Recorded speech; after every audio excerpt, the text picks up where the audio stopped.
Good afternoon, ladies and gentlemen, and welcome to our third panel session for our event. Allow me to introduce our moderator, Mr. Jesse Francis N. Rebustillo, FPM, is the president of the Philippine Association of Professional Speakers. He's the chairman of the Philippine Society for Talent Development and the board of trustee of the PCAAE. Jesse is a management and human resource consultant, training consultant, seminar facilitator, and a keynote speaker as he conducts programs on values, leadership, emotional intelligence, work-life integration, team alignment, career development, strategic planning, job hunting, as well as sales and customer service. Jesse was the corporate human resources head of the Philippine Daily Inquirer. He shifted career to become the Inquirer's AVP for sales, classified advertising, and then was promoted as AVP for industry relations. He was also the editor of the Inquirer's Working People section and the chairman editor of ECOP's Philippine Employer magazine. He was the 2011 president of the Philippine Society for Training and Development and the 2016 president of the People Management Association of the Philippines. Our first panelist, Ms. Marie Cabantac, is the 2019 president of the Philippine Society for Talent Development. She's currently the principal partner of the Center for Innovation, Change, and Productivity. Was previously with Splash Corporation as a member of the board of directors, and prior to that, assistant vice president for learning and development, head of Splash University, and assistant vice president for corporate communication. Also, she was director of HR at Acrovedo Sirdia Limited and head of learning and OD at the Primer Group of Companies, among others. She's the 2019 president of the Philippine Society for Talent Development and chairman of the executive committee. During her term, PSTD led the Philippine learning community in the movement from learning to talent development with the formulation of the Philippine Talent Development Framework and expanded PSTD's reach with the establishment of PSTD CAR and Northern Mindanao chapters. She is credited for the founding of the most prestigious awards in learning and development, the PSTD Gawad Master Awards, along with the President Jesse Rebustillo in 2011. She served as chairperson of the first, second, and fourth Gawad Master Awards in 2011, 2013, and 2018, respectively. Among her other notable projects, also which were eventually institutionalized, are the Balik PSTD, It's Time to Come Home, and the PSTD Academy, where the Master Trainer certification traces its roots. She recently graduated from the Strategic Alignment Program at Oxford University, said business school, making her the country's first strategic alignment professional. Our next panelist is Mr. Lloyd Luna, RSPCWS, founder and president of the Philippine Association of Professional Speakers. Sergeant Lloyd Luna, PAFR RSPCWS, is the first Filipino to represent the Philippines in the Global Speakers Summit, the first to speak in a French and European Speakers Convention, the first Filipino to become member of the board of Global Speakers Federation, is a renowned professional speaker, author of 16 best-selling books, columnist at the Manila Times, and a sergeant at the Philippine Air Force Reserve Command.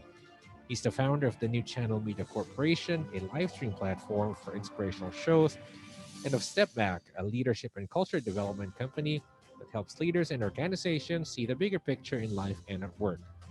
Founder of the Philippine Association of Professional Speakers, he has been an Asian motivational speaker for over 15 years, delivering an average of 100 inspirational speeches annually. He's the first registered speaking professional, the highest earned designation given to Filipino professional speakers, and the first certified webinar speaker in the Philippines.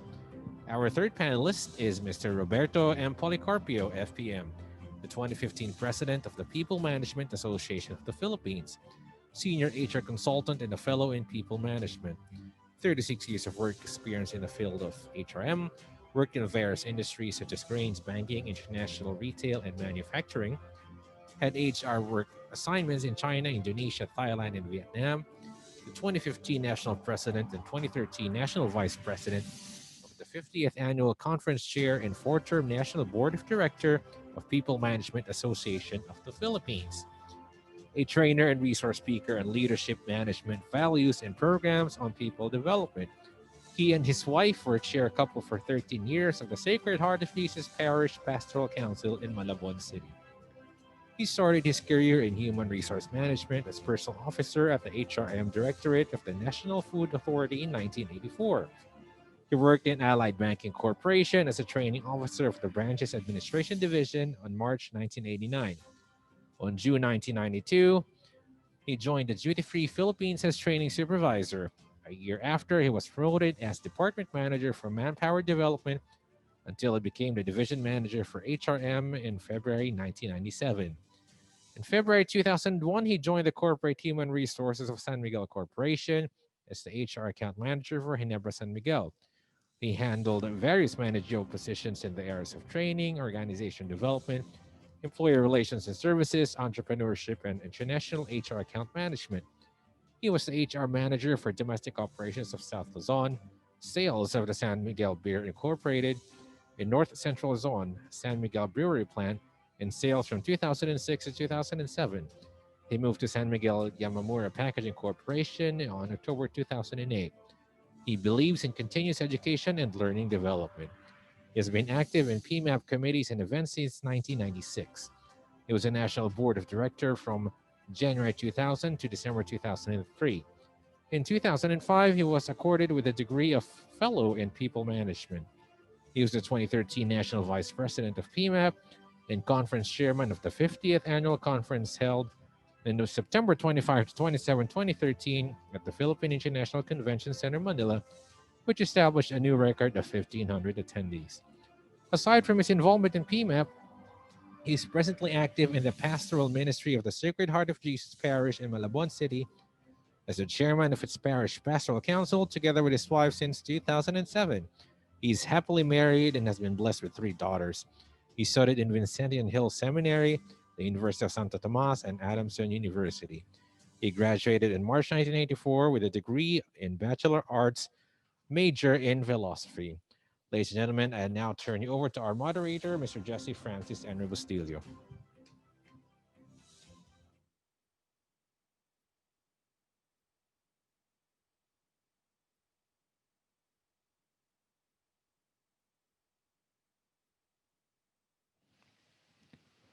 Once again, I'm turning you over to our moderator, Mr. Jesse Rebustillo.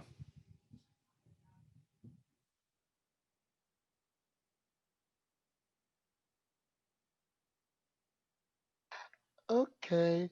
Okay. Wonderful. I was waiting for the host to unmute me. Okay.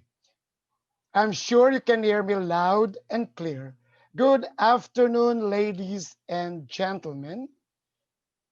Warm greetings to the association executives and association representatives in the House. Welcome to the third panel track of the 8th PCAAE Summit. Our track has a question. What does agile leadership in human resources and talent generation mean? We'll answer that later. But let me start by mentioning the leadership engagement technology now, which are what is it like working for you and what is it like working with you? Both are correct depending on the situation. Leadership has evolved beyond the traditional meaning of inspiring and guiding groups of people. Leadership now is the summation of strategy plus culture plus engagement so that the result is an improved business performance. Let me mention in passing as fast as I can the antidote of VUCA, because that's what we are having now and it's what we're leading to, which leaders must be keen and should adhere to. All of us know that it's volatility, but the antidote is vision. All of us know it is uncertainty. But the antidote is understanding. The more that you are uncertain, the more that leaders must be able to understand utmost emotional intelligence. Mhm. Complexity foresee, but it has to be clear. Our messages, our messaging must be clear because we are in this situation. We are in a pandemic and we do not know what we are bouncing forward to. The fourth is actually ambiguity. That is what I'm actually emphasizing because in our question, there is what we call the agility of leader. For ambiguity, you need agility. And even with agility, the AQ can also represent adversity quotient or adaptability. So adverse, if there are obstacles and challenges, then you have to be fast. And after you already have that agile mindset, then you have to adapt it. I added, and this is original, and I have two gifts for PCAAE. This is for Robert, this is for Charlie. I added a D. So aside from Pentagon's VUCA, I added a D, which is driven. Driven. And what is the antidote of driven? Digital. We have to be digital. So I think it's an opportune time with all of this. We are now ready to hear from our first panel speaker. Let us hear his thoughts on agile leadership. Ladies and gentlemen, let us welcome the founder of the Philippine Association of Professional Speakers, the dashing Lloyd Luna. Thank you so much, Sir Jesse. I can only remember dashing through the snow, but it's Christmas time. So thank you so much for, um, again, allowing me to be here. Salamat po sa inyong lahat, to my fellow panelists. Good afternoon to all of you. And to the Philippine Council of Association Executives, and the delegates in this year's convention. Wow, this is an unprecedented time in history we are living in right now. And this is almost unthinkable many years ago to have a summit, annual conventions such as this, because we are not used to it. Definitely, we are not used to it. So if you're not used to it, we are not used to it. I think everybody are not used to it. So this is an opportunity for us whether to accept it as it is, or we still try to resist whatever it is that is happening right now. But in the meantime, I'm going to talk about agility and leadership, and hopefully I make sense. If I don't make sense, it's just Rebustillo's fault because he invited me to be part of this. So please drop him some some notes and say Lloyd Luna didn't do a great job. But first, I would like to start off by saying that it's really difficult for us, almost impossible, to get ahead by trying to look backward. It's almost impossible for us to move ahead by trying to look back. Napakahirap na ikaw ay tatakbo at maglalakad na yung ulo mo ay nakaturn sa likod because at some point, you're going to bump. At some point, madadapa ka. At some point, you're going to fall. I'm saying this because it's very tempting for us, everyone, leaders, managers, supervisors, anyone in our communities. It's tempting to look back because there are a lot of good memories back there, right? I mean, in the past, it's like what we used to. Those are habits that, they are really good. It makes us feel good to remember. The things that we were used to do, they are there. And it's very tempting to look back because all the things that you are right now are products of those memories. And now, today, you're being challenged because those memories are kind of parked in there. So it's tempting to look back without really having to appreciate what we have at the moment. And I think that's one of the biggest challenges that we are facing right now, how we can really make sense of what is happening right now so that we can have an informed decision on how to move forward from here on. Now, for some people, it is what it is. For some people, it's there, it's in the past. For some people, maybe they're trying to look forward. And we are all told that leadership is also about having a vision, right? But I think at this particular junction in history, it's very important for us to appreciate what we have at the moment. I always share this back in the old days, that we will have to face reality as it is, not as it was or you wish it to be. So let me say that again. Face reality as it is, not as it was or you wish it to be. The only thing that is real right now is you and I having a conversation like this. The only thing that we have right now is that the gift of being present in here, because this is the only real thing right now. And the way we appreciate our present will determine how far we can go from here. The way we're going to move forward, the responses that we're going to make right here, right now, are very essential parts of what we are to have in the future. That's why, as leaders, I always believe that it's all right for us to step back a little and see the bigger picture. Because end of the day, sometimes it's not what it seems. During my professional speeches back again in those golden old days, I always say that what you see is more important than what you look at. Let me repeat that, because there is a sort of a wisdom in there that hopefully we all get it. What we see is more important than what we look at.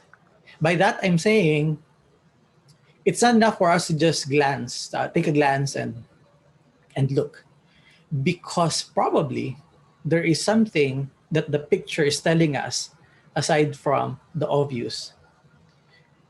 And seeing, the ability to see, is something that agile leaders should have. We cannot just look at this crisis as something that is negative, because we all know, and you and I agree, that there are a lot of successes and achievements and opportunities that we have at the moment. Many years ago, this is almost impossible to do. I mean, being able to be broadcasted all over the world, because we are limited in that hotel room or ballroom, and we just do the summit in there. And now we can reach as far as any parts of the world. And that's amazing, right? But again, this is not what we were used to have back then. So appreciation of what it is right now probably will sink in to all of us some time. It will take some time for us to appreciate it. But, and this is what I'm going to discuss specifically in my particular session, the art of restart. How do we appreciate our transformation as it happens? Because I always believe that we have always been in a transformation process. Whether we are aware about it or not doesn't really matter, because whether you like it or not, you're being transformed every single day. And so this afternoon, I hope I make sense. I hope my insights, I hope my sharing will make some sense, and hopefully it can inspire and help you to move forward.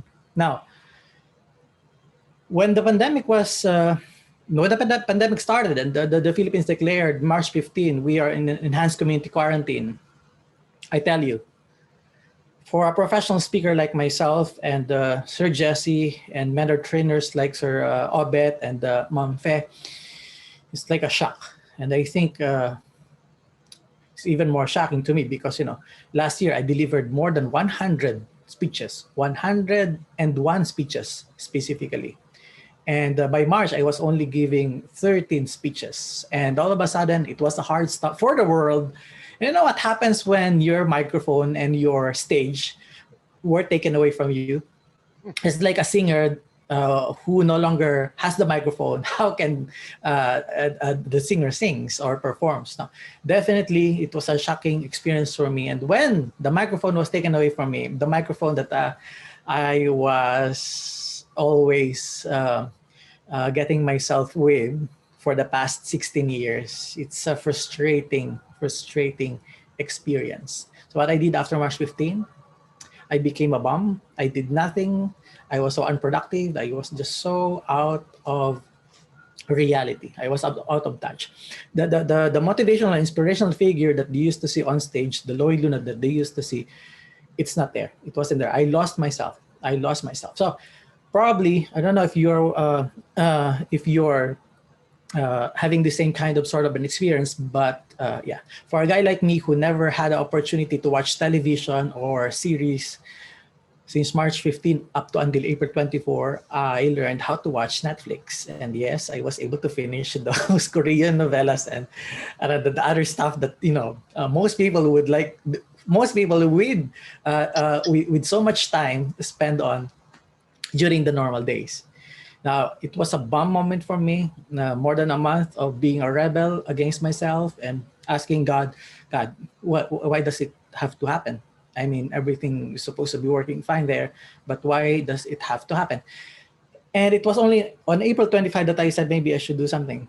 I should do something because this cannot be forever. I cannot be forever bum. I cannot be forever just sitting here on my couch watching a series, because this is not my life. This is not who I am. So April 25, I started to do a live stream on Facebook, trying to just do again what I have been doing for the past 5 years, from 2010 to 2015 at the Global News Network, when I had my own television program.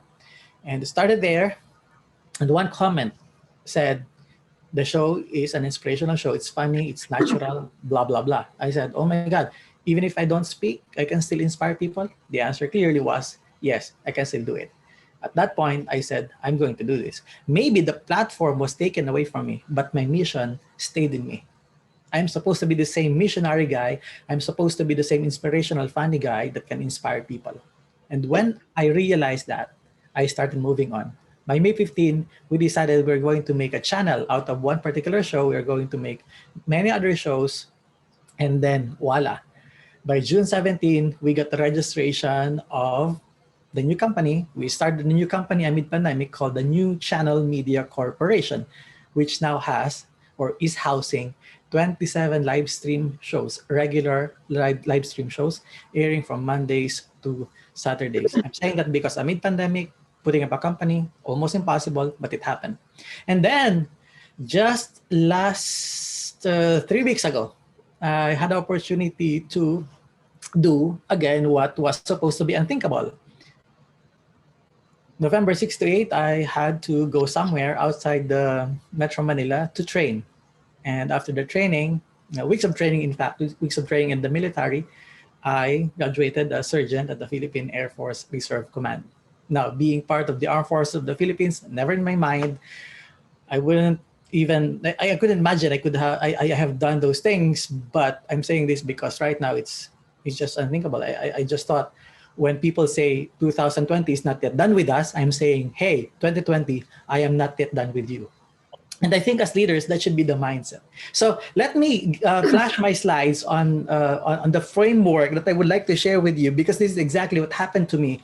And hopefully, if you're a leader, you can make good sense of this, because this is what it is right now. You can identify where you are in this framework, so you can make an informed choices and decisions moving forward. So first, I think the personal transformation framework, whether you're a leader, manager, or just an ordinary human being, it always starts with frustration.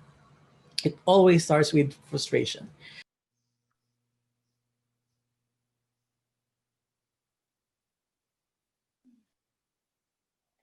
That is frustration. Now, I was frustrated for more than a month. You know what happens when you're frustrated? You're having the mindset of a loser. So the second one is you are in that position. Next, please. There you go. Loser. When you're frustrated, you feel you're a loser. And at some point, you and I felt this. In the past couple of months, we were loser. We cannot do anything. We're just not there in the game. We're just trying to let time pass, and whatever opportunities right there. Now I'm going to sit just right here and wait. Maybe the vaccine will come a few weeks, few months from now. But we think like losers. We cannot do anything. Until at that point, in my case, on April 25, that I realized I have to move on. I realized I have to accept what I have at the moment and do something about it. So that the next point would be, please click, realization. I realized that this cannot be dragged this cannot drag on forever. And I have to do something about it. I had to make sure I make use of what I have at the moment. So when you realize that, you move to another stage. Please click, which is now becoming a player. Now you decide that you want to play again. Now the rules have changed, and that you will have to study the new rules or upskill or retool or reskill, whatever is necessary. But if you are trying to be a player, now you have a 50% chance of winning.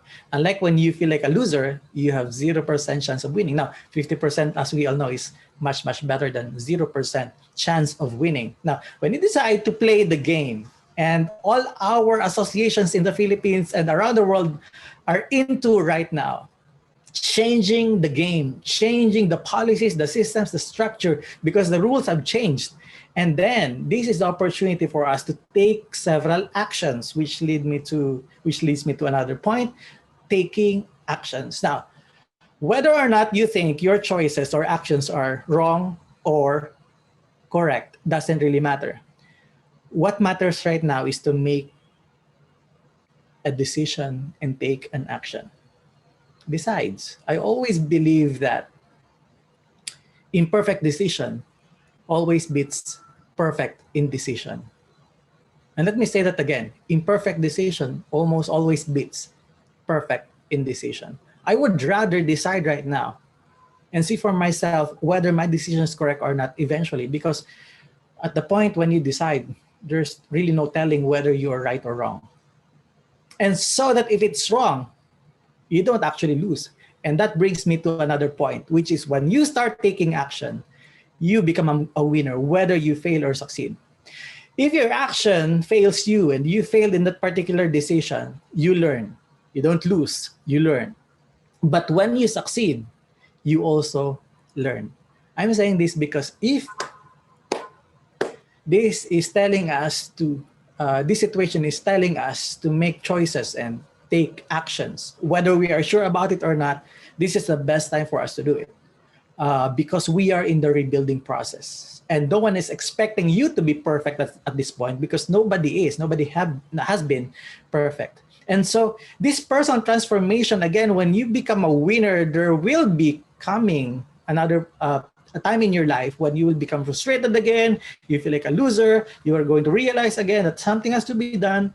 You decided to be a player again, and once you're in the game, you're going to develop, you're going to retool yourself, and then you're going to take actions, become a winner again. This is a personal transformation framework that I think every leader in our organization should understand, because identifying where we are in this particular framework is very important for us to make that conscious decision and choices. And in fact, we can use this particular framework in order for us to gauge whether or not we are moving forward. We can also make use of this framework in order for us to assess our followers, the members of our organization, where they are right now. Because as leaders, if you are to exercise your agile leadership, I think it's very important for you to understand if your members are in the frustration stage, like thinking like loser, or they realize that they should do something about it, and they act like players and take actions and eventually become winners. The greatest challenge in our time right now is not really the virus, because the virus will be there, whether we like it or not. The greatest challenge right now is how we respond to the global pandemic that has flattened everything. I hope this presentation has given you some inspiration moving forward. And I just want to conclude with one statement. Always remember that what you see is always more important than what you look at. Thank you for your time. Wow, wonderful presentation. Thank you, Mr. Lloyd Luna, for that original framework that you shared to the participants of this agility conference, leading an agility conference. After learning the personal transformation framework from Mr. Lloyd Luna, let us now listen to a short presentation on talent development from the immediate past president of the Philippine Society for Talent Development, Ms. Marie Cabantac. Marie? Thank you, Jesse. So I have been forewarned. This short presentation. Thank you, Jesse. First, I'd like to greet the officers of the Philippine Council of Association and Association Executives, the organizing committee of this year's annual conference. I also would like to greet the delegates to this conference. And I'd like to thank you all. I thank you really very much for this opportunity to be here. And I'm honored to be here. I'm honored to be with the three gentlemen who are stalwarts in their respective associations. They're actually also my very good friends. I'd like to tackle agility in HR and talent generation within the context of talent development. Almost a year into the pandemic, the way we work has changed dramatically. And it has not fully taken shape. It continues to evolve. And the call to leaders is to change the way we do things, to do things differently, to evolve, to transform. The question is, how are our leaders responding? How are they coping? How are they preparing their employees to respond effectively and positively to all of these changes in the workplace? I have had the privilege of leading the country's premier association in talent development at a time that it was transitioning from training and development to talent development. The first order of the day, as soon as we assumed our role as members of the board of trustees, was to define talent development, to understand what it truly is. Google it, you'll not find anything. At the time, people thought that when you say talent development, people started thinking about talents in the entertainment industry, talents in the sports industry, not talents in corporate or in the workplace. So we embarked on this particular gathering that was to ask the learning community, the various stakeholders in the talent profession to come together and help us to understand and find the answers rather to the burning questions of what is its scope? How will it affect talent development or learning and development professionals? How will it affect HR professionals? How will it affect coaches and mentors and what have you? What kind of shift is expected? What kind of requirements are expected of us practitioners in the talent profession?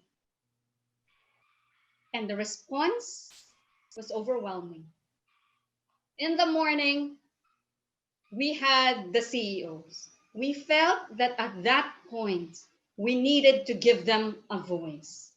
We needed to understand straight from the horse's mouth what talent development is to them. We needed to understand what are their expectations of their HR and their learning and development function. We needed to understand if HR and L&D are ready for this shift. And we also needed to understand what they think would be the benefits of the transition from training and development to talent development. Like I said, they responded warmly. in the CEO Talent Development Forum with no less than JP Orbeta of the Ayala Group. We also had Lloyd Luna right there with us. And the whole group of CEOs, COOs, heads of organizations, people in the C-suite declared unanimously that no one will be left behind. It was a resounding statement. No one will be left behind. And when they say no one will be left behind, they recognize that every individual in the organization has the right and the opportunity for development. In the afternoon of the same day, we had more than 100 heads of HR, of learning and development, who were there to help us frame what we now call the Philippine Talent Development Framework. To this day, I continue to have goosebumps when I recall that very afternoon in this particular gathering and how people came together, how much ideas we generated, and all of these were beautifully put together, woven together to provide the foundation for what is now the Philippine Talent Development Framework. I'm referring to the closing keynote of no less than the president, the former president and dean of SAIDI, Dr. Rose Fuentes. Dr. Rose Fuentes defined talent development, and this definition actually is something that she called from the generation of ideas in the birthing process. And she said, the talent development is the exploring, stretching, and extricating of innate, endowed, and acquired talents of individuals. So we now know today that talent development is not skills development, nor is it training, nor is it performance management. Talent development is a journey that begins in the family system, where people around us take notice or they see our potentials. And the significant people or influencers in this phase of the talent development journey are our parents, our grandparents, our siblings, and yes, even our yayas. It goes on in the school system, which actually has a more disciplined framework for approaching talent development. So that there is where our teachers would see our strengths, for example, in writing, in speaking, in the arts, and whether or not we have a good experience around this. This can either be further developed or lost in translation. And then this journey continues on in life, in the jungle of relationships, as what Dr. Fuentes says, in the jungle of relationships, where we now begin to undergo mastery, more training, more education, which leads to excellence and mastery. And the significant people in this particular phase would be gurus, people that we work with, our mentors, perhaps our bosses, our co-workers, even the people that we meet along the way when they make an impact on us. This could be speakers even in conventions such as this. They become the influencers that will help us carve a niche for the betterment of oneself and for the future of the organization and the community. I wish I can go on and on, but this This is expansive. It continues until the individual realizes his full potential. Unlike in training and skills development, where we aim for the development of certain technical expertise, the indication of success in talent development is when the individual realizes his full potential, thereby allowing him to express the talent freely. Like I said, I wish I can give you this, I can tell you more about it, but I have very little time. I have limited time, and Jesse's already saying, short lang, short. Okay. So I'd like to zero in on what is within our sphere of influence as practitioners in the field of HR, in the field of FOD, in the field of talent development or training and development, and for all of us in associations, people like us who play an important role in molding individuals, therefore molding the society in its ideal states. So that said, may I please have my slide? What I'm going to show you is an offshoot of the mother framework, which I explained earlier, which is what we call the organizational talent development framework. So if the talent development framework as a journey spans the entire human life cycle, the organizational talent development framework spans the entire period that the individual is part of an organization or a community. And it begins with what we call talent discovery. In HR, we call it talent acquisition, but talent discovery is a step away from the conventional talent acquisition. By talent discovery, we mean spotting talents beyond the prescriptions of job descriptions and competency models. What we want to be able to look at is the person, who he is, what he has, what he brings to the organization, and what he can do.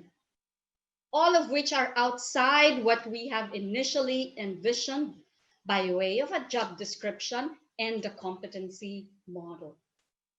Conventionally, when we do not find a fit between the individual's resume and the job description or the competency model, then the resume finds itself in the wastebasket, but not in talent development. Talent leaders, talent practitioners are supposed to look beyond what they initially see or what they initially envision. From talent discovery, we have what we call disciplined dreaming. Basically, we say career path, learning path. When we say disciplined dreaming, we actually consider not just the organization's ambitions or what we call corporate ambition, but we actually also look at the personal ambition, and that convergence between the corporate ambition and the personal ambition is a very powerful force that can actually be executed in what we call disciplined dreaming. While it is the role of talent development professionals or the talent development function in the organization to help individuals craft their career path and the learning path, which will enable them to contribute to the achievement of the organization's goals and objectives. It is also imperative for them to help individuals choose from among a set of possibilities and vehicles upon which the individual can carve his niche, again, beyond the initial prescriptions of the job competency models. From disciplined dreaming, we also look at performance development, not performance management as we know it today. So how different is performance development? It's actually putting the person in the middle or in the center of all this entire process, which is basically also what we do in talent discovery and in disciplined dreaming. So we put the person in the center of the process, and the focus is strengths. The focus is what the person can do rather than what he cannot do. It's not focused on the failures of the past.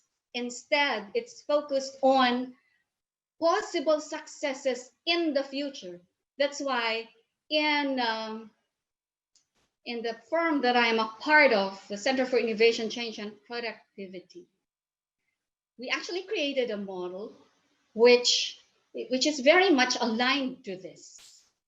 And instead of feedbacking in the process of performance management, we call it feed forwarding.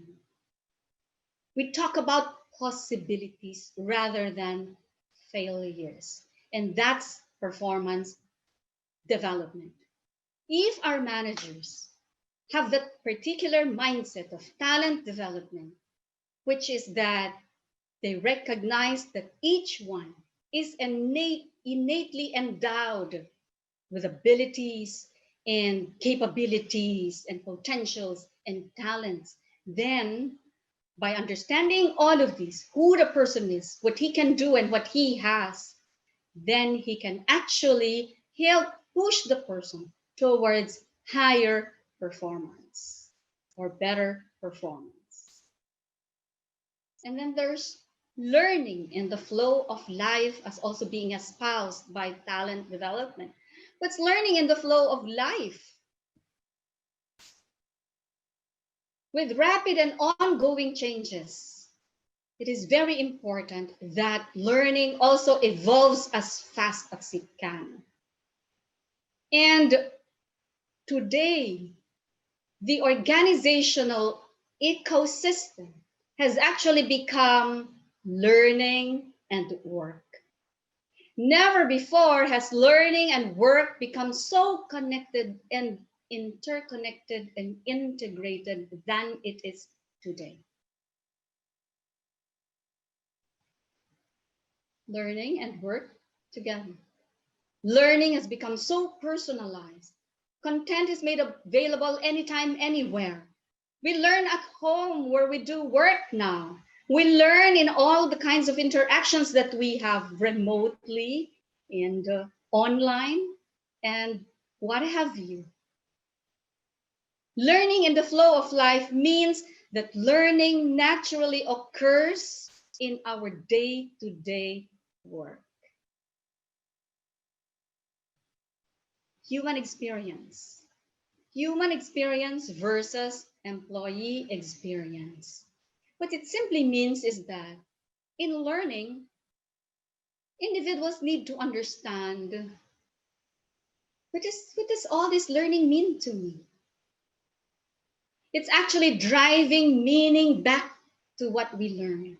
While it is our responsibility to develop our employees along the technical competencies that they need to perform or deliver,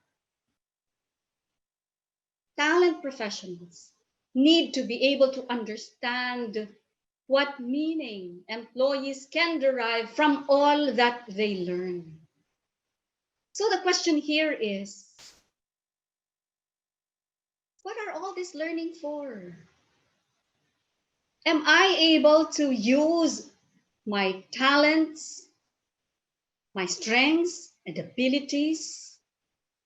Am I able to find meaningful expression for all of these? can I make a difference by all that I know, by all that I have and all that I can do? That's human experience for you. In the past, we've been so concerned about creating work-life balance. That's employee experience. When we're able to provide opportunities for them to be able to experience things outside work in the workplace. But in talent development, we look beyond events, beyond activities. We look at meaning. What meaning do employees find in the things that they learn? When we have all this, Jessie, my dear delegates, I think we would have been able to provide the environment by which organizations can be agile, particularly in the HR function and the talent generation function. Jessie? Yes, wonderful Femery. Thank That you. is another original framework, first in this 8th PCAAE Summit. I am learning from Lloyd. I am also learning from you. Yes, from talent discovery to human experience. A change in mindset for us in talent development, hand holding, engagement of executives to really be in the talent development. Now, to complete our perspective, let us welcome our last panel speaker who will talk on the future of the human resources, the future of the strategic human resource management. Let us welcome the 2015 Philippine People Management Association of the Philippines President Roberto Policarpio. Good afternoon, PAPS President Jesse Rebustillo, to the officers, trustees, delegates of the PCAAE, and together with my other esteemed resource speakers, Lloyd Luna and Marie. Magandang hapon po sa inyong lahat. So alam mo natin na ang pagbabago ay nangyayari. Hindi lang kahapon, hindi lang ngayon, kundi bukas. And change is happening exponentially whether we like it or not. Of course, makikita natin, oh, ano nangyari?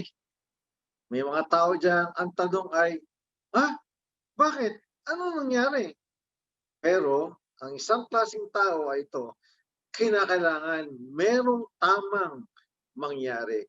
And we know that as leaders, we need to distill and refine the different experiences that we are experiencing, okay, that are happening around us, because all the information and the data that are being presented in front of us are need to be screened, need to be analyzed, so that we'll be able to ultimately find the real meaning and relevance of all this happening around us. And not only around us, not only in our environment, but first and foremost to ourselves. Now, we need to bounce forward.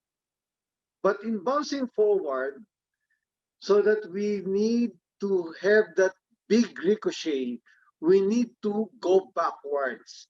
And sometimes going backwards to move ahead is the right option. A straight path isn't always the route forward. Kaya makikita nyo dyan, today, sa EDSA, tinanggal na po dyan yung mga U-turn. Di ba ho? Siyempre, at first, marami tayong reactions. And it only implies that there is a change happening.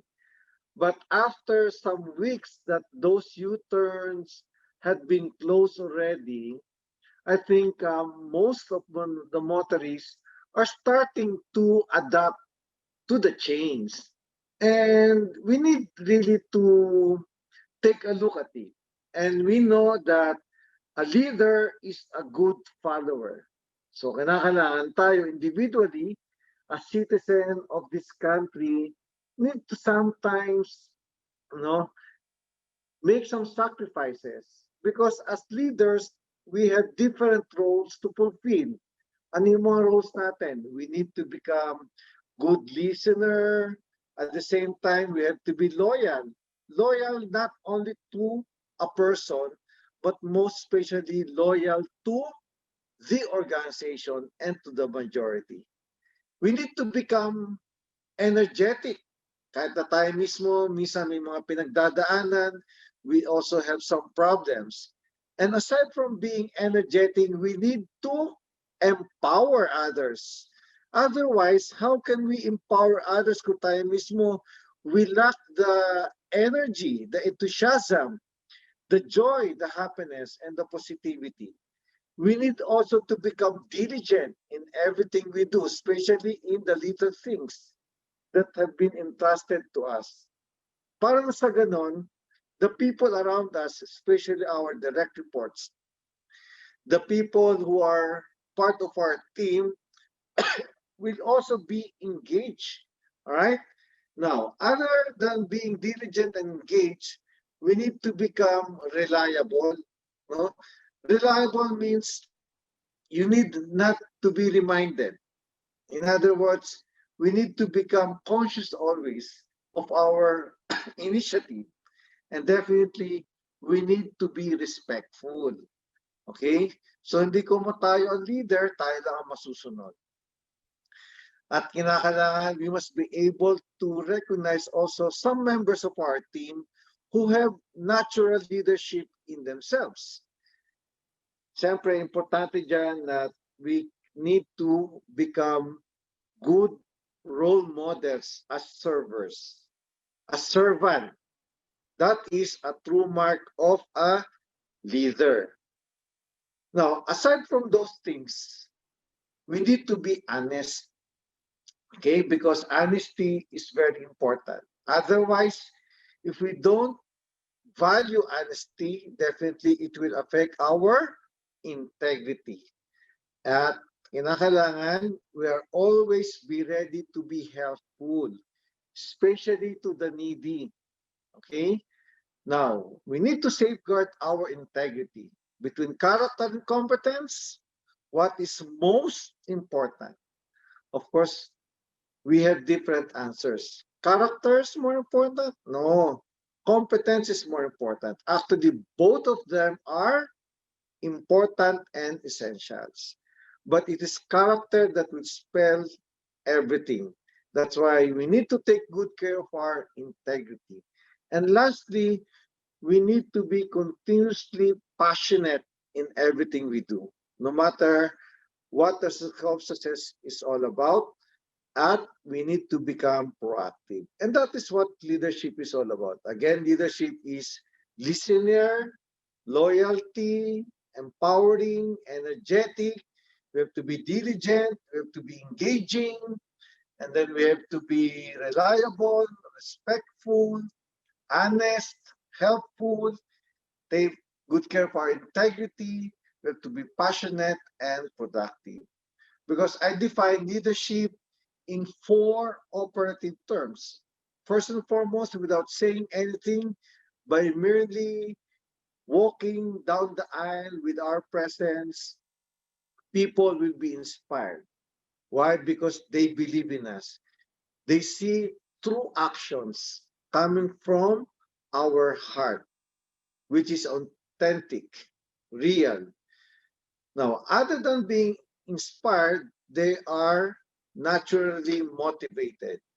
They will follow not because of fear, they will follow not because we told them to do so. They voluntarily do it more than what we require of them. So inspiration plus motivation is equals to persuasion. So definitely they will perform. We need to have 4 imperatives as a leader for us to be able to carry this inspiration, motivation, persuasion, and performance in people. What are these four imperatives? We need to have the abilities, we need to establish, nurture, and sustain good interpersonal relationship within and outside of our organization. It's best to over communicate rather than miscommunicate, and we always look at the process that will help us achieve efficiency, effectivity, and productivity. But we must never sacrifice people over process. So in other words, for us to be able to cope with the changes that's happening exponentially around us, we need to have three major sets. What are these three major sets? Mindset, skill set, and action set. Now, when it comes to mindset, leader has the right mindset and learns relevant competencies to successfully adapt to the new realities, especially when leading and managing in a VUCA world. Alam na natin ibig sabihin ng VUCA, di ba? Volatile, uncertainty, complexity, and agility. Now, we need to measure honestly how my actions as a leader live up to my core principles and how my behaviors measure up to my core values vis-a-vis to the core values of the organization. And leadership entails three major elements: commitment, responsibility, and accountability. Commitment, hindi pa pwedeng, ay ayoko na, kayo na lang dyan. No. We must be able to respond at the right time, at the right place. And that is what responsibility is all about. And we can honestly account each and every item given to us, okay, without shortchanging the organization, the people, and the society. I believe that leadership is about stewardship. Leadership is not ownership. And when we say leadership, it connotes servant leadership. So what is servant leadership? Think first, myself second, meaning I think more of others, less of me. And as a servant leader, I prioritize the needs of others over my own. I treat others and approach situations with an open mind. And I put aside my personal viewpoint first so that I'm able to value others. And I would like to share with you some principles so that we'll be able to live by servant leadership. First is the principle of my attitude. What's my attitude? Value people. People first. Second, my vision.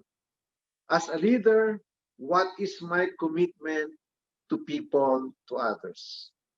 Third is my character, meaning I have to safeguard my integrity. Fourth is my time. What are the standards I set for people?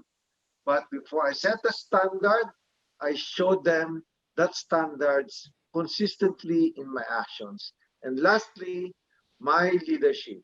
It's how I influence and persuade people so that they are continuously motivated in doing so.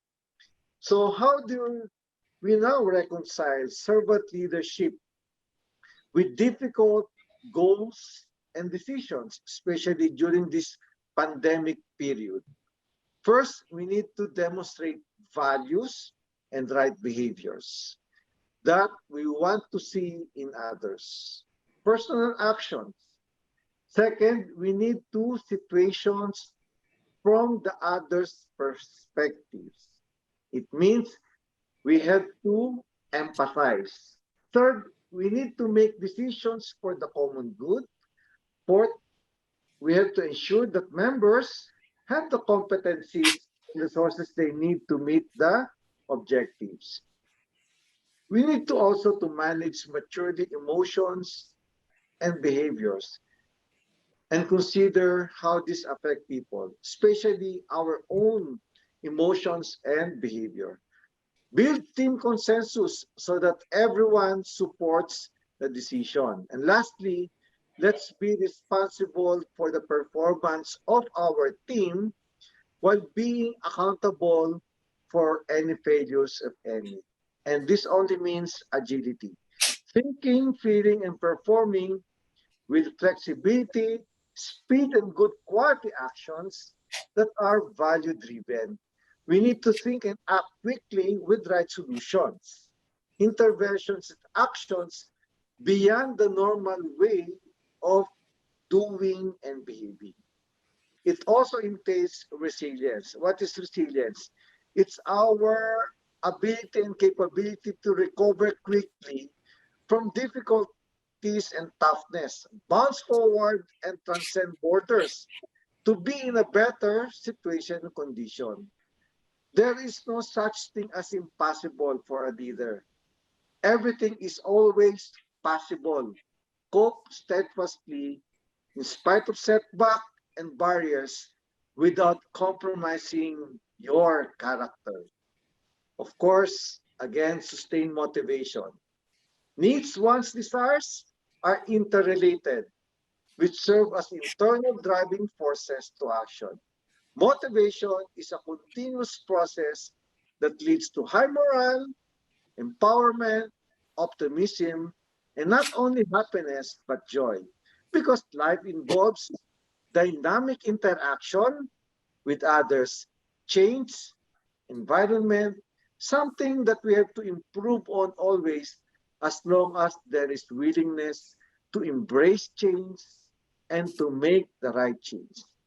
So we need to have zeal and passion so that people will become engaged in delivering positive results, driven by inspiration and motivation, and emotionally involved both in human relations as well as in the performance process. And don't forget to have SMART and positive goals, specific, measurable, attainable, result-oriented, and time-bound. Now, what will sustain us? It's discipline, because discipline means discerning the right choices that are focused on the end goal rather than making any easy choices without thinking of the negative consequences. Let's define the boundaries, leading to empowerment anchored on vision, mission, goal, values, and norms, roles, and policies. Competency is important. That takes more than knowledge and skills. It requires the right attitude that is being manifested in our respective behaviors. Be mindful by objectively assessing myself vis-a-vis my life and observing non-judgmentally. Bawal po ang judgmental on how others treat me and how I treat others. And it's best to over-communicate rather than miscommunicate. What is communication? Communication is simply tell them early, tell them often. People filter information based on assumption, emotional state, experiences, and perception. And I'd like to end this. It's not what a person says, it's how does that reveals the true character and motive of the heart. And there are two most important letters in the word heart, H and R. H and R means human relations. It is heart that connects you and me. It is heart that binds us. And what is heart? Heart is love. And if we take for granted these two most important letters, the H and R, what word will remain is it. It means thinking more of me and less of others.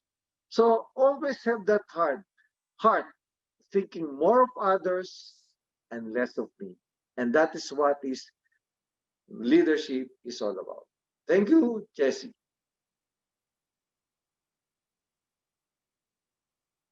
Thank you very much.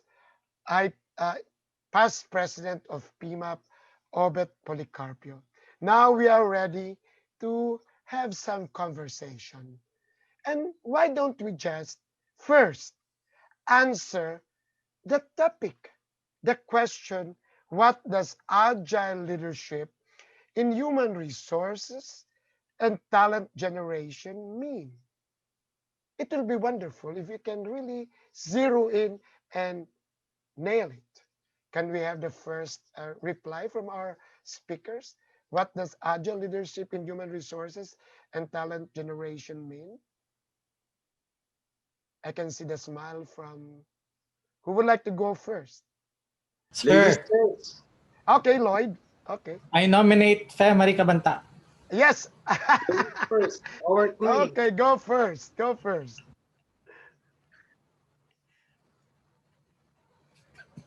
Yes, yes, family. We cannot hear you. We cannot hear you. Agility in HR and talent generation. I think it would be the ability to pivot fast and at the same time maintaining strategic coherence. I see. So What pivots I as mean, what I mean by that is when we're agile as an organization, or let's just say as a function, we are able to realign, reallocate, redesign, resources so that we're able to respond in a nimble manner to the changes in the internal and the external environment. I While heard. we need to be able to pivot fast, we should not forget that we are part of a whole, and we should be able to maintain that strategic coherence. What do I mean exactly by that? Because by the things that we do in HR and in talent generation, this actually will affect the whole of the organization. A specific example, we cannot be training our employees, for example, to be agile if the strategic approach of the enterprise is stability. We cannot be training our employees in the areas or strengthening them in the areas of connectivity when the strategic approach is autonomy. Right. Pivot fast.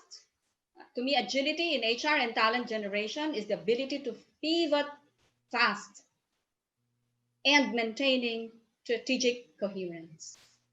Yes, yes. We'll go back to you. Can we have your answer? Wonderful answer, Mr. Lloyd Luna. Pass. Next, Sir Obet. Okay, Mr. Robert Policarpio. What does All right. leadership in human resources? Yes, no problem. Since we are in the field of human resource or people management, it's very crucial that we really put value in people. And we have to take note that each individual has different levels of understanding, different maturity, and different way of looking at things. So it's important that we are sensitive in a way that we are able to empathize to each and everyone in the organization so that we'll be able to connect with them in terms of their emotions more than our thought process. No? Kasi minsan yun ang nakakalimutan eh.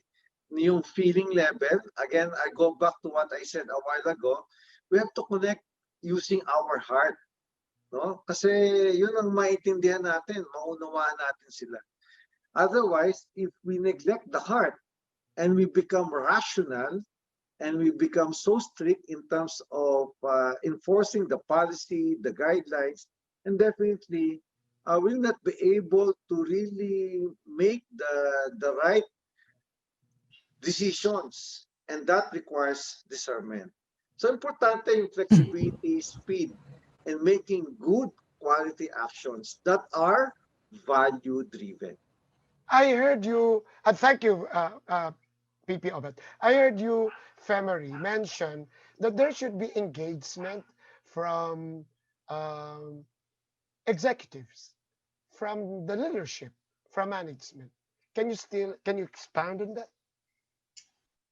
I think, Jesse, I'd like to really be able to cite, I do not remember exactly if this was a study by McKinsey or Gallup, but what I remember from that study is that while leaders recognize the importance of talent development or learning and development, especially at this time of the pandemic, where we're experiencing unprecedented changes. The study shows that they have very little participation in the learning process. That's true. That's true. Parang support lang sila. But they're not really looked up to as role models in learning and development or talent development. What employees are looking to see in their leaders is that they are participants in the learning process. They're either learners themselves or that they are facilitators of learning. Jesse? Yes, thank you. Now we can hear from Mr. Lloyd Luna because that is actually your intention in PAPS. The Oh. engaged, yes. Yes. Can you share with us? Yeah, is that so? But anyway, yes, maybe yes, it is. Siyempre, I'm going to answer the question, para saan pa yung barong ko kung hindi ako sasagot sa... Yeah, that's true. Sure, I bet no, magbabarong-barong hindi makasagot sa tanong. What's the question again? Yeah, the engagement of executives in leadership or management in HR or talent development and in talent generation. Let me address very briefly yung first question because kala nyo naman wala ako talagang sagot doon sa unang tanong. Siyempre, mayroon akong sagot. My answer to the first question is agile leadership. Basically, agility is being able to decide very quickly with some sound judgment. So it's not just being able to decide quickly like there's no basis for any decision. But in order for us to understand the agility in leadership, we have to understand the transformation process, because without understanding the transformation process that is happening, where we are right now at the moment, what do we have, who do we have, however we like it, I think it's very dangerous for us to make such a quick decision without having to go through the understanding part of the transformation process. That's why in my presentation, I said, if you're a leader, you will have to understand where exactly you are in the framework. Now, as far as engagement is concerned, I think this is the time in history as well that leaders should be able to be seen and be felt, because otherwise members don't engage themselves necessarily automatically. One of the tasks and the goals of the leader is to be able to be there as a binding agent, must be able to connect each one to each other, because that's what he or she must be able to do. So in the Philippine Association of Professional Speakers, whether it's offline or online, we are able to engage our audience because we talk to them and we treat them as equals. We don't tell them that I have been in the motivational speaking space for 15 years. I am more superior than you are. You are just starting up. So, there's no really a sort of a wall that divides us. Instead, there's no wall, and everybody's just welcome to express who they are and start the learning and teaching process. We call it mentoring in our association. So by engagement, I think that's where the leader should really step in, be able to be the binding agent for members, and this is even more important in this particular point, because everybody seems to have lost their their true north, or Right. their whatever you call it. But yun, mayroon yan, may term yan, hindi ko lang makuha. Anyway, thank you for that answer. How about this? So it's written in our description what people's skills and traits are needed for the better normal. What do you think? What are uh, the people's skills, the competencies that you mentioned it in your talk, but in passing. But let us zero in on what are the people's skills and traits. For me, I will start. I think one is they have to be technologically savvy. Of course, that's the easiest. If you are not on top, that is a total online presence, which we are doing in PAPS, in PMAP, and PSTD. That includes your PSTD, your authenticity, your your genuine character, total online presence, and then of course technologically savvy. Then you are lost this time. So Yeah, what else?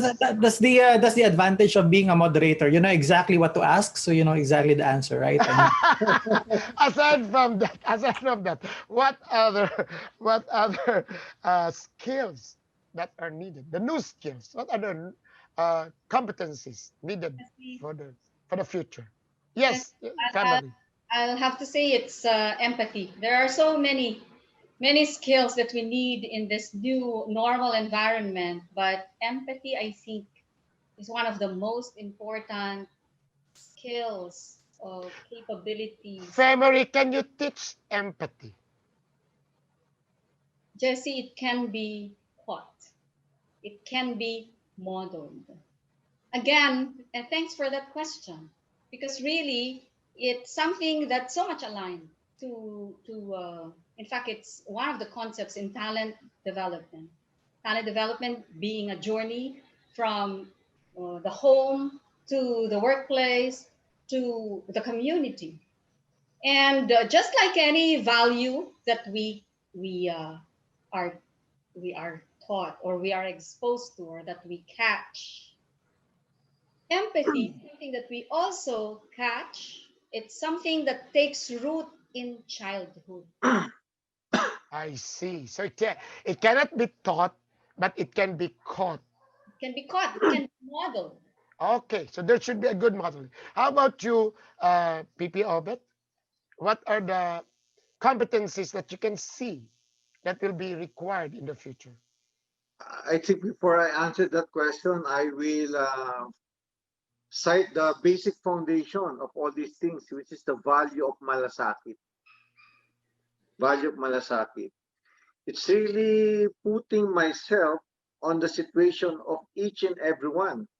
So if there are 20 people in front of me and they are in my flock, I need to feel how they feel so that I'm able to really connect with each and every one. In other words, different strokes for different folks. And I agree with you that we need to be tech savvy. We need to be connected. But we cannot be connected with others if there is a disconnection in our own selves. We need to really measure our capability, our strengths, and our areas for improvement and work on that. And that leads to competencies. Now, other than these two terms, connectivity and competency, I think we have to be constantly very good in our communication skill, no, being able to really not only stay in words but more in actions. Kaya I yung empathy, it's not really more of saying and doing this, but making people feel how authentic your heart is. nice. Now, I if love you it. you you do a summation, connectivity plus competency plus communication, that is equals to collaboration. Right, And that is where engagement is all about. right. I hope our viewers are learning from us because these are the competencies, the qualities that are needed in the future? Jesse, Lloyd, yes, before Lloyd, yes, may I Marie. just catch a bit there? Still on the topic of empathy. Because a lot of times when we talk of empathy, which is expected of leaders, we forget that in this equation, the leader also needs empathy. Right, The leader also needs to be appreciated. right. Jesse, you remember your nephew, the Yes. pastoral vicar of Tabaco Albay, who was your guest in your Yes, line in TNC, in program. the And new it's channel. about his realization, his reflection that the pandemic is not really God's way of testing our faith, but God's way of teaching us how to appreciate again something that we may have Wonderful. Yes. And I'm saying this because a lot of times we forget about the leader who also needs to be affirmed, who also needs to be appreciated. Yes. Diba? That's why kung meron tayong tinatawag na donors fatigue, bigay ng bigay, tapos hindi naman siya na-appreciate. Diba? There's also what we call empathy fatigue. And we do not want that to happen to our leaders. Right. Thank you, Jeff. Very good. Okay, with that, can we hear from you, Lloyd? What will be the qualities, competencies that you can see that will really be needed, required in the future? Well, I think our leaders today must have sharpened the ability to see rather than just look. What I mean by that is this is a time in history when you don't just look at the obvious, because definitely there's always a bigger picture that we need to see. I mean, as far as we know, this is a crisis, but for some people, this are bringing in a lot of opportunities for us. For example, in our association, the Philippine Association of Professional Speakers, we understand that we are not limited by the space that we rent out during our seminars and workshops. Now we can do a lot of online training and speaking, and we can actually do more speaking engagements because there is no longer traveling required of us. Of course, we miss the crowd, we miss the sensation. But I'm saying is the ability to see what is in here, because I cannot even imagine being able to be back in the same normal that this kind of technology is being used. I think when the vaccine becomes available and we are back in the normal scenarios, I think there will be a lot of permanent changes, and one of the permanent changes would be speaking professionals having this online kind of presentation as part of the norm eventually. So the ability to see things through, the ability to see the bigger picture. Many people don't simply look into something and they don't see anything. So the competency of being able to see through it, being able to analyze things, I think that's one competency that our leaders must be able to master. Now, don't look at the trees, but look at the forest. That's the big picture, and that is your show in TNC. Exactly. Yeah, looking. Now, there is a question here from Enrique Florencio, that's Boyet of ADPM. Agile leadership is very much relevant in this day and age before and after the pandemic. How about the agility of staff supporting every leader? So how are you going to strengthen them, and what programs are we going to provide to the staff? Can we have answer from anybody of you? How are we going? So how can associations, how can organizations strengthen our staff so that they can also be agile? I was already typing my response to that question, Jesse. Aside from training programs, which are really readily available in the market from various providers, I think to strengthen agility in the organization also means that we see the alignment of all of these elements. Like I was saying, if we do something about agility in the management system, then we make sure that that is supposed to support a certain structure. So we look at the structure, we look at the processes, we look at the core individuals or persons that are supposed to deliver what we call the core capability of the organization. I So see. it's putting all of these things, all of these elements in place. Okay. Otherwise, if we just train them without really doing something or transforming our structures, our processes, our core capabilities, then agility is not going to work. Spot on. It has to be integrated. The change Integrated, should be, aligned, yes. the change has to be aligned. So that means they need us to tell them to do strategic planning. The strategic planning has to be integrated. Very good. Any other answer to that? Because we are now over time. Any answer to that? Ako, How are you? Yes, I just like to share this. I think listening with the ears of another and seeing with the eyes of another and feeling with the heart of another. yes.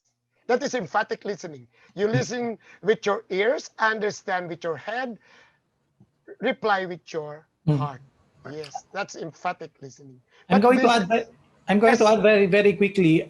In order for us to strengthen our staff and the people who are running our association, I think the number one very simple thing. Well, not really simple. Maybe it's even more complicated if you're going to implement that. But just giving them the assurance. I think reassurance is part of it. That things will be okay. Things will be better. I mean, I'm going to touch on the training component, but I'm going to just be there to assure that everything will be fine, that we are all in this particular process and we are going to see this through. So I think that's one thing that our staff would want to really hear, that we are not going anywhere, that we are going to stay, because spot, that's how our organizations are designed, right? I mean, to stay longer than we are. spot on, Lloyd. You nailed it. The presence is the key. Okay, so let us be. Thank you, Femery. Thank you, PP Obet, and thank you, Lloyd. Let me now conclude what we had. Can I have the slide? I prepared a slide for this. Actually, can we have my slides, my 2 slides? Actually, what we're considering, the traditional workers, the manual, the clerical, the managerial, but actually we have been forcing them to be knowledge workers. We have been requiring them to use information, upgrading, upskilling them. So actually we were honing people to be knowledge workers. But at this time, the pandemic actually made VUCA a reality. So we have now what to call digitalent. PSTD just had that as the theme. The digitalent is actually a mindset. The digitalent is actually taking in consideration your resilience, your empathy, your agility, but of course that you are digital. You are driven and digital. But the question is, what will be the worker that we're thinking, molding in the future? We even have them, I even had it in 2030, just to put an absolute number. I, again, as a gift to PCAAE, coined a new word. Aside from the dream, it is driven in VUCAD. Now I coined novel producer. Why novel? Because this is post-COVID. This is the new worker. This is the worker that we have been discussing. That is why I ask you, what are the competencies? Why producer? This is what is actually being espoused by ILO and recent studies. For the gig worker, for the gig economy, the freelancer, the the Uber, the worker in the Uber arrangement, the on call. We are being told that the the the contractualization, that one of the contingent worker will now be the next thing to do. So this will be the noble producer. Everyone will be asked to produce. Can we have the second slide? So to conclude, can we have my second slide, please? This is the H or imperative. So we have to develop the digitization ethics strategy, which should be total online presence. Reimagine the skills development, which was given to us by Marie Cabantac. Build a culture of transparency, which was given to us by Mr. Roberto Policarpio, and reinvent the role of leaders for the new normal. You should have listened to Mr. Lloyd Luna and use technology to access jobs. So what should associations do? Benchmark from other associations, what is actually being done. Get the best practices, but always think what is best for you should be the one that you should choose. Benchmark and calibrate.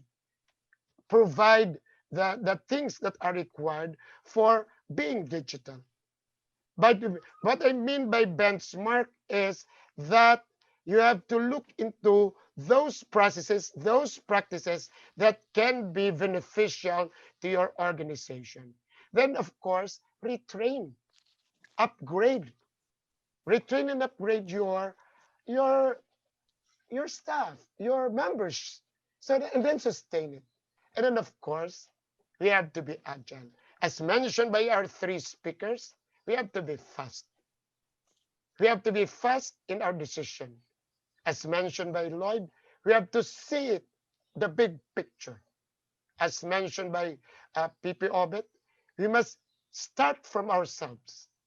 And that is also what it was explained by our dear Marie Cabantac. So, ladies and gentlemen, thank you very much, Marie. Thank you very much, Lloyd.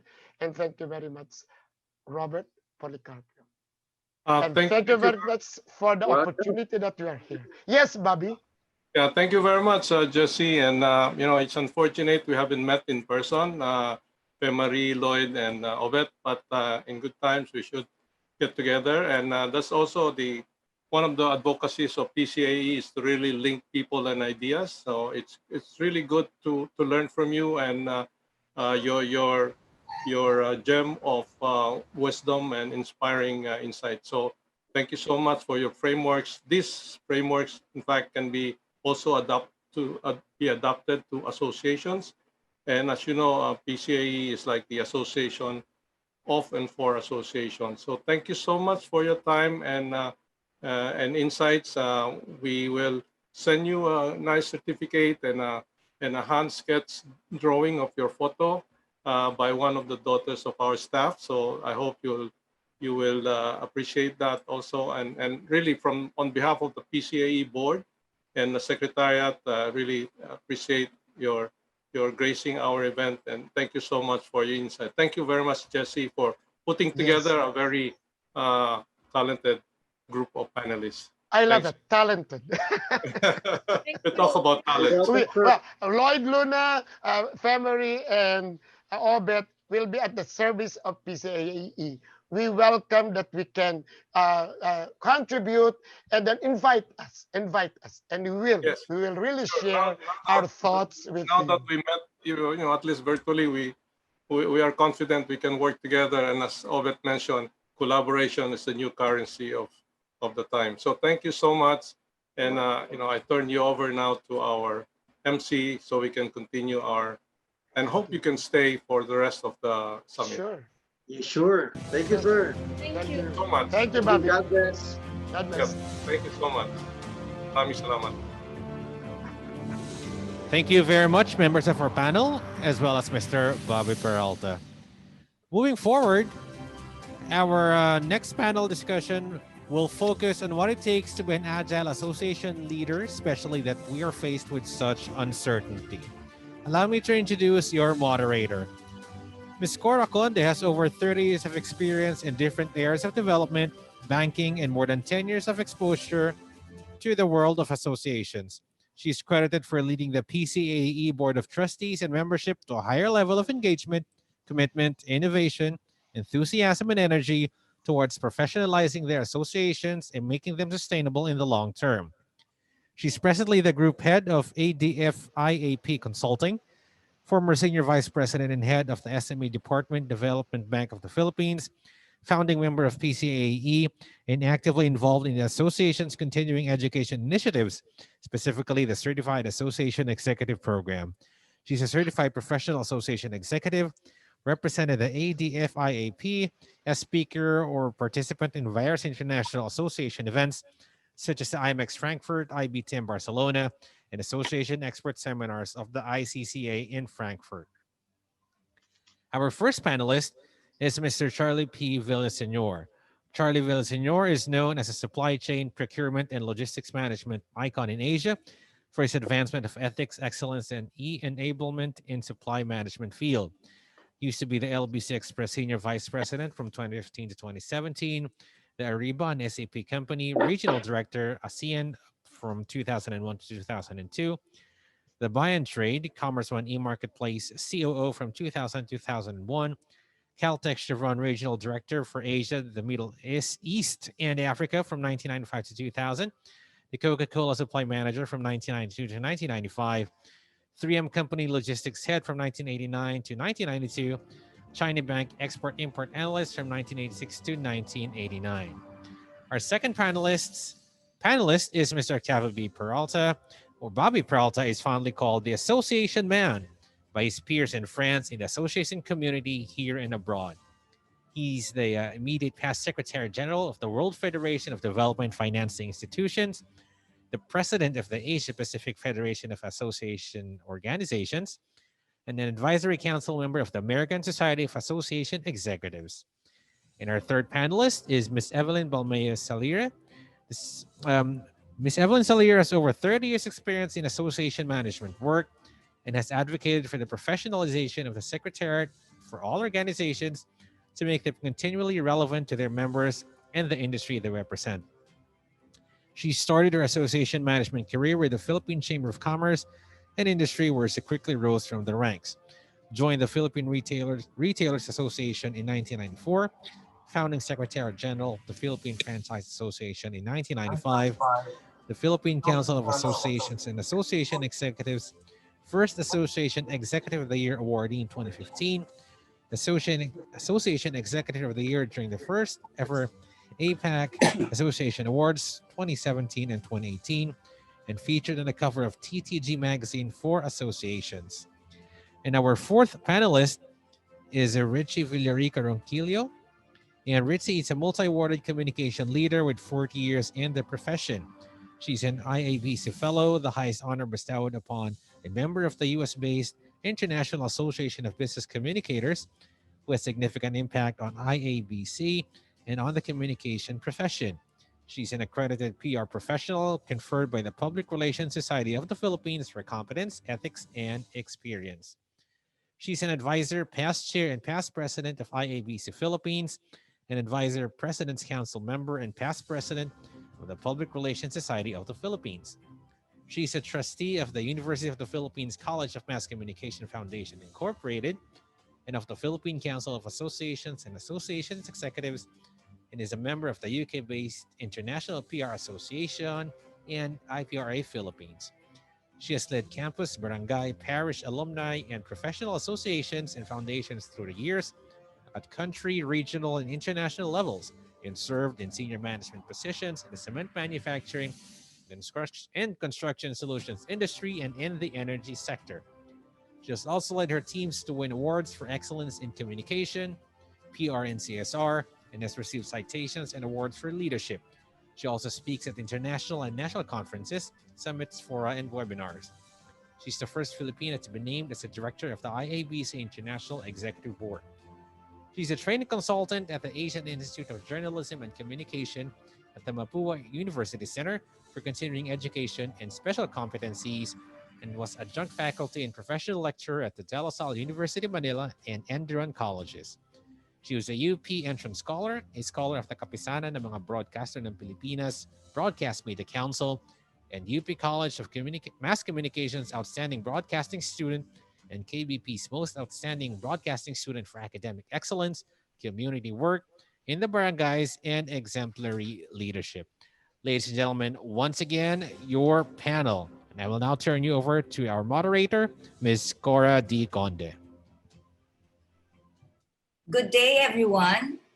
We are now at the tail end of our program, and our panel discussion on what it takes to be an agile association leader is a fitting closing to our two-day virtual summit as it touches the very core of the theme for AS8, which is leading with agility.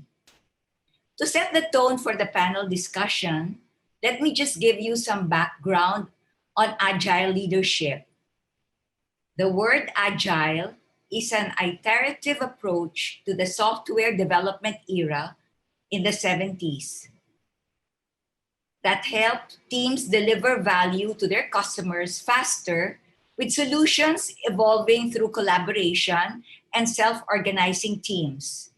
The term has since evolved as a project management concept anchored on an organization's ability to urgently respond to an ever-changing and uncertain environment. With an unexpected onset of COVID-19 that literally crippled most businesses, the concept of agile leadership associated with quick action, innovation, and collaboration emerged as a fitting approach to leading organizations towards the road to recovery under a new normal. Can we have the PowerPoint presentation, please? Okay.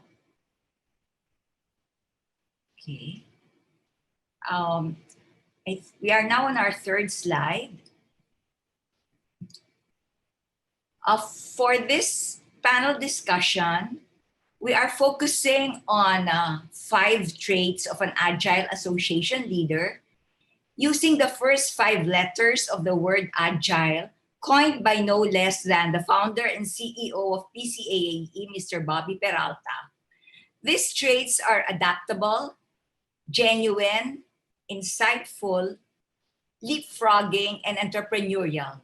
Each panelist will expound on one that sharing an agile leader that employed to cope with the turbulence caused by the pandemic and lead his association towards the new normal.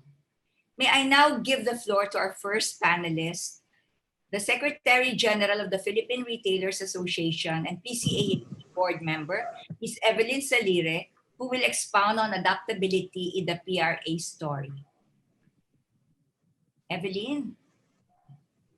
Thanks so much, Cora. Is my audio okay? Yes. Yes. Thank you. First of all, congratulations to our team in the PCAAE for a very insightful convention for the last 2 days. And especially kudos to Bobby and his team for putting together a very good program. So to start off, thanks for the introduction about what I've done for the association. I've been in the association all my career and all my professional life because I felt that it made me provide more impact, not only to a company, but to an industry. So I now work with the Philippine Retailers Association. First slide, please.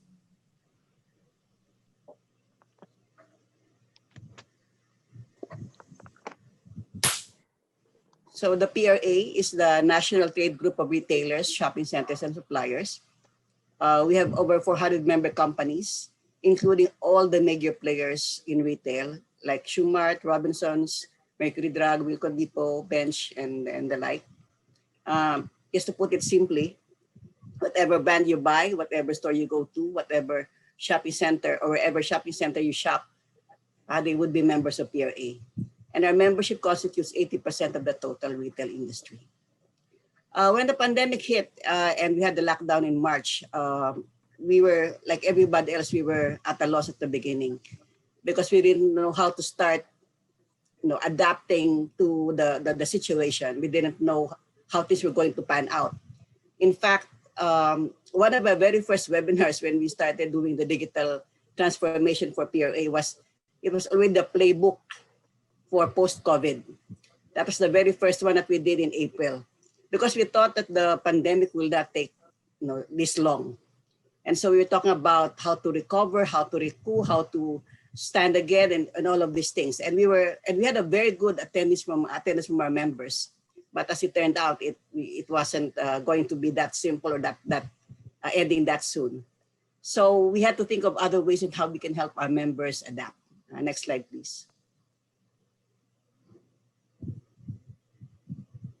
So what we were seeing at the beginning, and in fact up until now, was that the pandemic has hastened our digital transformation, not just in the PRA, but more so with our members.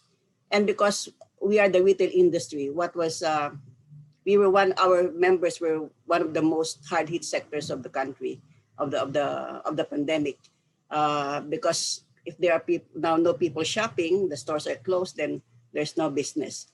And it's also a fact that retail is one of the biggest employers in the country. And you can just imagine the displacement when stores close. But thankfully, our members had to adapt in the goodness of their hearts, at least in the first few months of their closure. They were still able to continue providing salaries to their staff, allowing them to work from home. But retail is not a work from home business. It's people facing business. So it was a very difficult adaptation for their employees as well as the businesses that were affected by the pandemic. Next slide, please.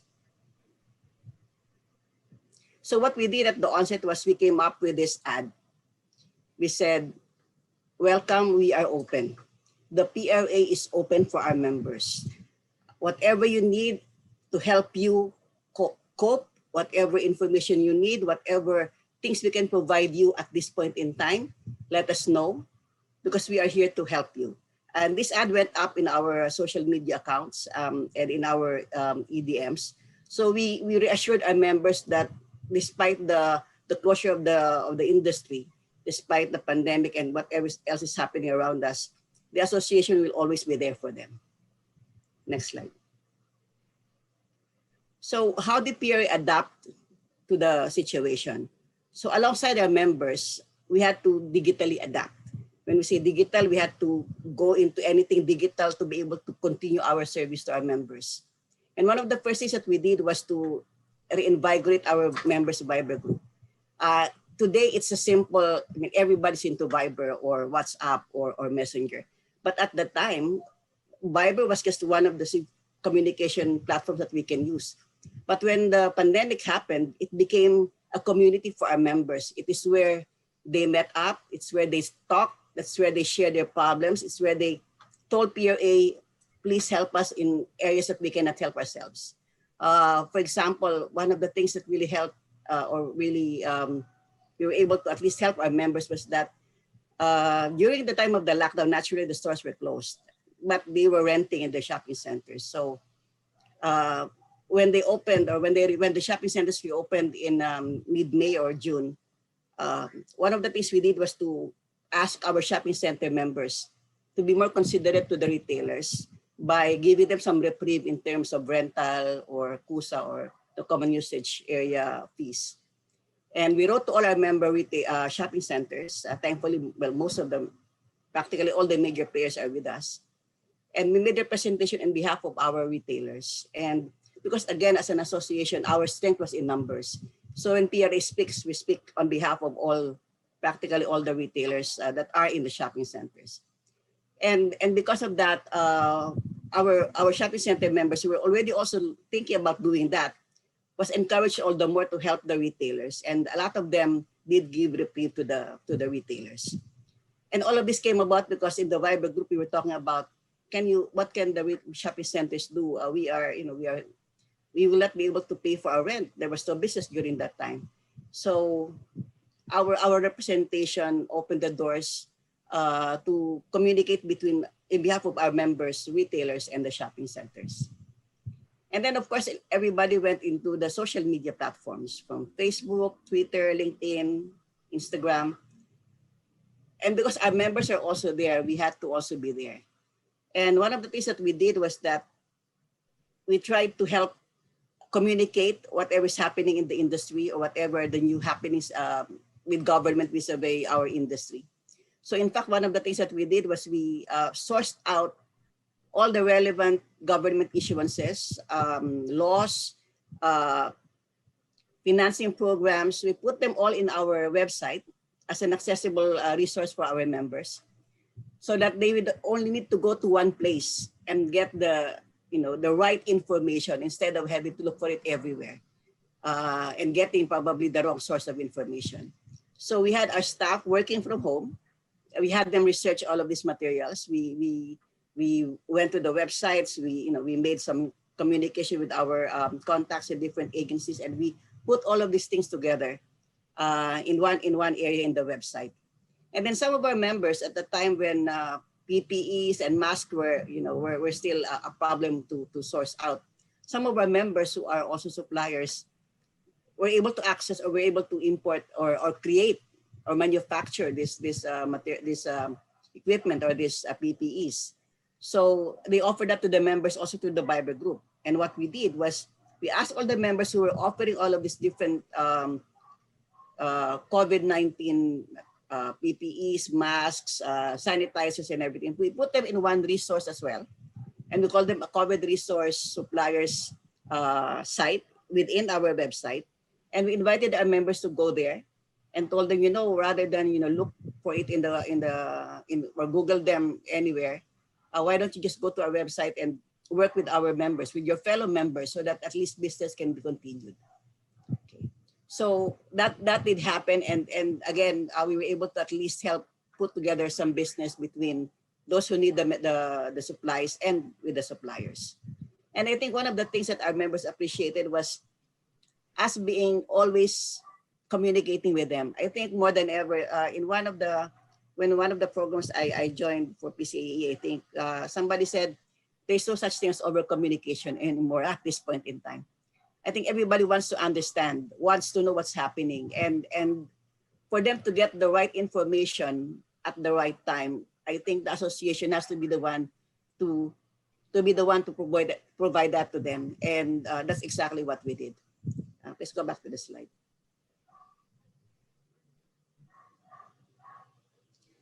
And so, again, in line with our digital transformation, like everybody else, we pivoted to digital events. And we didn't deliver this even during the lockdown. Our staff had to learn how to use Zoom. We had to partner with organizations who were doing Zoom. And no investment on our part, just a matter of networking and get in touch with friends. We were able to conduct our webinars.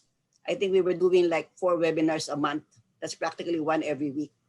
And our members were really appreciative of what we have been doing, because everything that we did was meant to help them. Okay, so we are now into e-commerce. What do you need about e-commerce? You need to know what are the platforms to use, how to market your products, where to go, what platforms to use for your e-commerce business.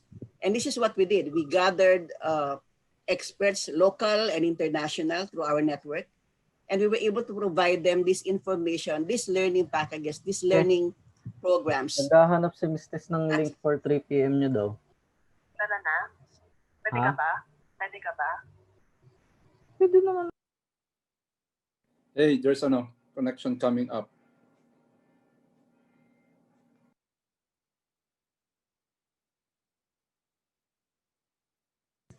I think our moderator should come in. Evelyn, I think you can. I can continue? Continue, yes. Please Okay. talk about that. So it's okay. So I think the digital transformation helped us deliver our services to our members faster.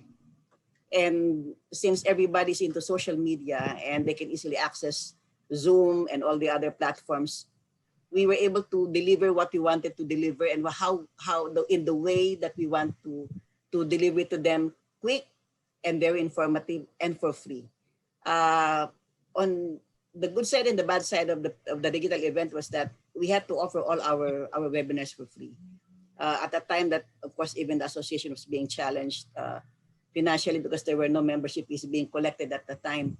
We had to still deliver it, and we had to deliver it in such a way that will be accessible to all our members and even to non-members. Because I think at the end of the day, the pandemic opened the doors for everybody. We did not anymore segregate between a member, a paying member, and a non-member. All retailers need to be helped at this point in time, and they need us, the association. We are not just an association for our members. We are an association of the industry. And so that's exactly how it panned out. And we're quite happy. Thankfully, being digital doesn't mean it has to be expensive. With the availability of the different platforms that can be had for free, and with the partnership that we had with a lot of organizations that were willing to help us transform and do our activities digitally, we were able to deliver the services to our members in a location or in a platform that they can easily access, and in a manner that they can easily afford. And I think that's one of the important things that associations are expected to be now, to be there for their members in whatever platform, whether it's mobile, whether it's digital, or on the internet, or in whatever ways, or in the different social media platforms. And I think what was important for us is that we were able to be there everywhere. One of our members mentioned that we were very active. Evelyn, you're so active in all the social media platforms. You always see PRA in all the postings in LinkedIn, in Facebook, and in Twitter. And I said, we needed to also be the platform for you to see that these are platforms that you can use in your business now. So if you want to promote a sale, if you want to promote your brand, or if you want to promote your store, then wherever you find PRA, that's also where you should be. And so it's a very mutually beneficial undertaking for both our members and PRA. Next slide. Okay, so I think that's my last slide. So Yes. again, we adapted, and I think for retail especially, digital was the adaptation that we needed to do, and that made it happen for all of us, both in the Secretariat and with our members. Thanks, Cora. Thank you, Evelyn, for sharing with us how PRA adapted to the new normal by hastening its digital transformation to keep its members connected and to be able to continue delivering its programs to members during the lockdown. I particularly like your ad that you are open. I think it's something that's very welcoming to your members. And it's an indication, it's an indication that whatever happens, you're there for them. So thank you so much for that. Now it's my turn to talk about the ADFIAP story on the agile trait of genuineness. Next slide, please. According to Kevin Eikenberry, there are 4 traits of a genuine leader: being real and sincere, recognizing we are flawed and our actions are intentional, meant to reach good outcomes for our members. These 4 traits are summarized by the statement seen on the screen that says, genuine leaders bring the best of who they are to their work and then intentionally work to improve their skills and approaches to become closer to what they are capable of, all in the service of leading others towards a desirable destination. Let me share with you how ADFIAP embodied genuineness through transparency in dealing with its members and staff. Next slide, please. ADFIAP augments its revenues with training and consultancy fees. With the pandemic, face-to-face training was no longer feasible, and consulting engagements were not the immediate priority of the members. Meantime, the overhead expenses of the Secretariat based in Manila are continuously being incurred to maintain quality and timely service to its 87 members in 38 countries all over Asia Pacific. While ADFIAP has reserved funds that would safeguard its operations within a certain period, business as usual is not foreseen in the near horizon. ADFIAP therefore made an appeal to its members to advance membership dues in 2021 with the hope that by then, online training and consultancy activities can already generate revenues for the association. ADFIAP also employed work from home arrangements and reduced the number of physical reporting days to 3 days in a week to save on overhead expenses such as electricity and water consumption. Since 2 of its staff are due to retire by year-end, the retirement was advanced with corresponding compensation for the retirees and savings for the association. This transparent move has kept ADFIAP afloat all these months and hopefully until the new normal sets in. Next slide, please. Genuineness through sincerity was likewise promoted by ADFIAP with its unique value offerings to its members. Trainings are always demand-driven with prior diagnostics and are then customized depending on the gaps that members identify in their operations. To show its sincerity in really helping its members, its training comes with an after-sales service wherein participants can seek support and assistance after the training in implementing the concepts learned. Next slide, please. Another trait of genuineness is recognizing flaws. An example of how ADFIAP exemplified this is when it implemented an EU-funded Switch Asia project in 3 countries, China, Indonesia, and India, on building a clean tech financing ecosystem to spark improved access to finance for Asian clean tech MSMEs. In the project conceptualization stage, its strategy was to tap financial institutions in each country for the purpose of building the envisioned clean tech financing ecosystem, only to realize during the results-oriented monitoring mission that each country has a unique financial ecosystem that has to be acknowledged. Hence, ADFIAP revised the desired outcomes in the implementation stage to capture this uniqueness and ensure project success, which was appreciated by the project funders. The project successfully ended in December 2019, attaining, if not exceeding, its committed deliverables to the Switch Asia program. Next slide, please. Genuineness is also being intentional to achieve the best outcome for members. ADFIAP's brand of training embodies that as we do not only conduct the traditional CAD and theoretical training, we blend it with experience in our previous work to make theory close to reality. Our brand of training is a two-way street where the participants are actively engaged and they have a back-home action plan that they will bring to their respective banks for implementation. We also employ the team approach to share the varied expertise of the trainers and enrich the content of the training. What we therefore offer is actually a holistic package that covers not only training, but also coaching and advisory. The leveling of expectations at the start of the training is intentional, as we would like to meet majority, if not all, the expectations of the trainees. Hence, there are times when we would adjust our training agenda during the training proper just to meet their expectations. This is the intentional unique value proposition of ADFIAP trainings that elevates it a notch above the rest. I hope that I have clearly articulated ADFIAP's story on genuineness. Our next panelist is PASIA and PCAAE Chairman, Mr. Charlie Villaseñor, who will share with us experience on the agile trait of being insightful. Charlie, you have the floor now. Thank you very much. Good to be here. I think we're having a lot of good things on this conference. Let me share with you a little bit about what we're actually doing in terms of practicing agility and leading in through it. Again, my name is Charlie Villaseñor, and I'm the CEO of PASIA.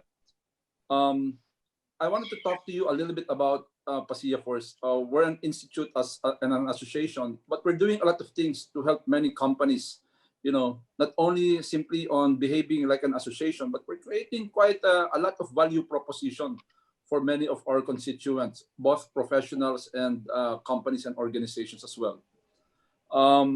We're very focused on this area called supply chain, procurement, and logistics.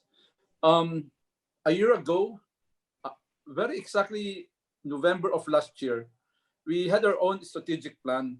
And one of the things that I told my team was to focus on risk management. My background is supply chain management. And when you're a supply chain management, you're quite a little bit more paranoid. You always think like, what could happen wrong? So during that that 1 year ago session of strategic planning, we listed several items that can go wrong, including losing all of our constituents, seeing a lot of competition taking up all of our opportunities, and being relevant to the industry. So it was a very good exercise of looking at risk management, creating our strategic plans. And we really were so pragmatic to it that one of the things that we said is like, we can always create this strategy, but if we don't change the culture of our association, we will never be able to survive. I always believe that culture beats strategy. There's even a book into that. And if we don't change our culture, if we don't become a purpose-driven association, I think we will lose all of the things that we said we can actually deliver. Another thing is like we have to heighten up all of our value proposition as well. We always have to look at the worst supply chain scenario. I speak like a supply chain guy because I am, but I can tell you that everybody of you listening to me right now is like, even associations have their own supply chain. And when you actually do supply chain, we always have to say that you need to control your organization's growth and failures. In order to do that, you need to plan, you need to source, and you actually need to move. Next, please. So we used to get a lot of our revenue in a lot of many physical face-to-face interaction with the industry. We implement softwares and technologies. We provide consulting. We provide services on face-to-face engagements. And suddenly something happened, right? When we heard that December, there was a pandemic, we were so clear that in the next 3 years, it's going to be a very difficult year. Clear sa amin yun. We really saw it. And on March 3, Biz News Asia and ANC interviewed me on TV, and I painted a very challenging scenario. I said, since the pandemic is here, we should really get to brace up. So, January, February, we had time to actually fix our positioning. We made sure that all of our consulting will be done immediately since January on teleconsulting. And we knew and we benefited for the fact that we were really preparing all of our training programs on online training, no? or e-learning. We saw it was very difficult to put this online training in place. We really have to work with providers and experts who can really help us put this content into the portal. And we actually have to make sure that we are able to adapt. We're in all of our used services are actually being done electronically already. And we have to adapt more technology. We were quite fortunate then that when we spoke on March, we were tempered down in being so panicky about the situation. But when it moved from March 16, March 20, 25, we were now on April. We found that the situation is really quite bad. And we had to look into our all of our areas of operations, finance, operations, and the like. And we were all working from home then.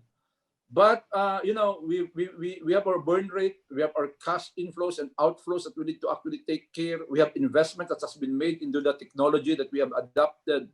So we actually have to continuously move forward. Moving from April, May, June, July, we continued. It was very difficult until like June. But when it came to around July, August, we seemed to be picking up in many respects.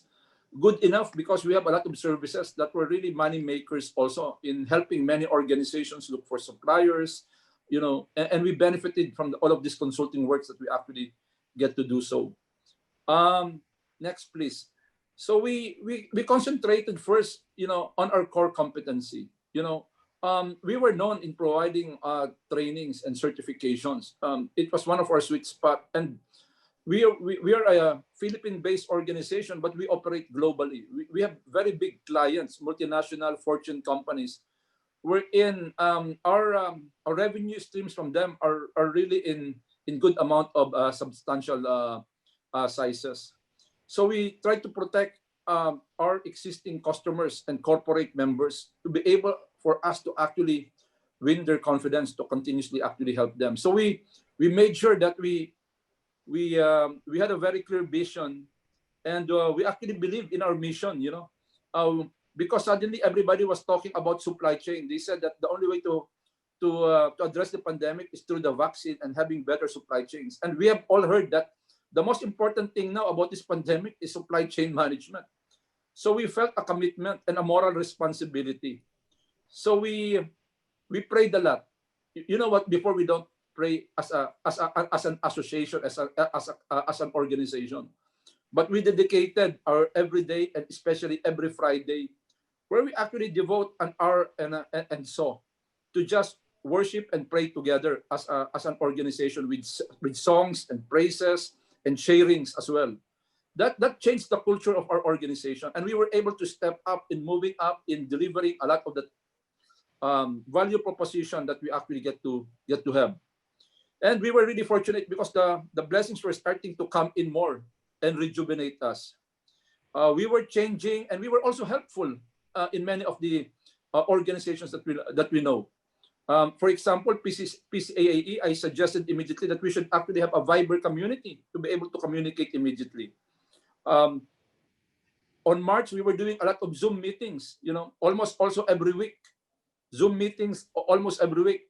Then I suggested also that we should actually help, if we have the experience in doing Zoom, why don't we help our own PCAAE to actually move towards doing a lot of Zoom webinars as well? And now they're very much self-sufficient. I think surviving and being agile is not only for your own success. It should actually create an impact to lives of people. So we wanted to actually step up further. Next, please. We made a significant investment, and bold enough to create the largest B2B e-procurement marketplace. This is like Lazada, but if Lazada or Amazon is known for business-to-consumer buying, this is for companies who wants to buy electronically with all of their suppliers. We created a marketplace, and we're populating and assessing and certifying suppliers to be on their e-catalogs on our marketplace. And we're getting a lot of companies right now enrolling so that they can buy contactless and more efficiently, corrupt-free, and the lowest available, cost on the materials and services that they're actually buying. This is really moving so significantly okay for us, and we're moving closely to reach our goals. Next, please. So it has a lot of key features. I'm not going to run into it. Next, please. It has a lot of opportunities for MSMEs to actually participate in a very challenging scenario. We're putting up PPEs and even vaccines into the portal so that they could actually, do consortium buying, anything that companies are buying. And we actually have to find a niche opportunity for us, like building all of this electronic catalog. So we're even bringing in this service, to our constituents as well.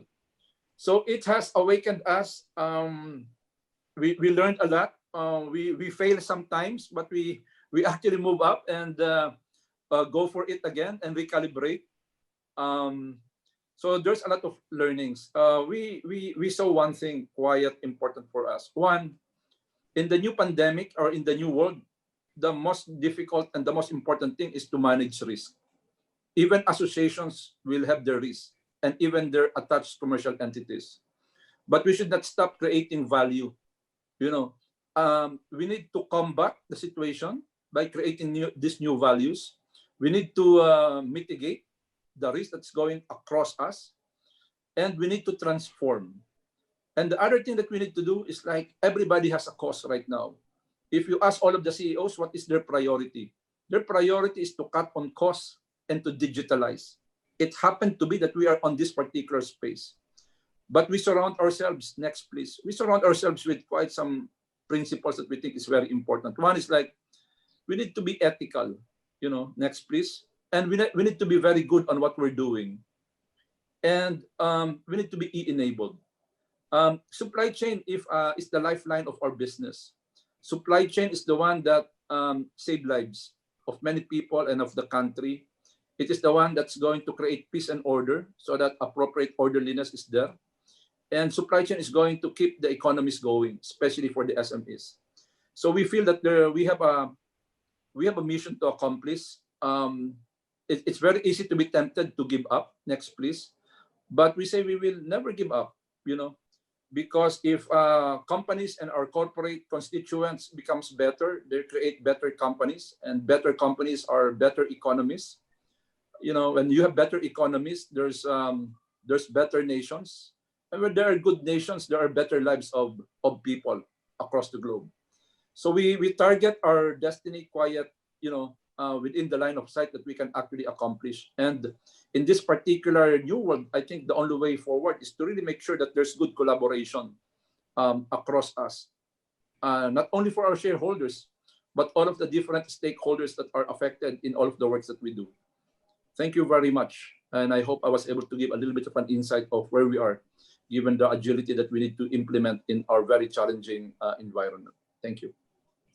Thank you, Charlie, for such a truly insightful presentation on how PASIA employed teleconsulting, online trainings, e-services, and technology in its supply chain procurement and logistic activities, which is its unique and compelling value proposition.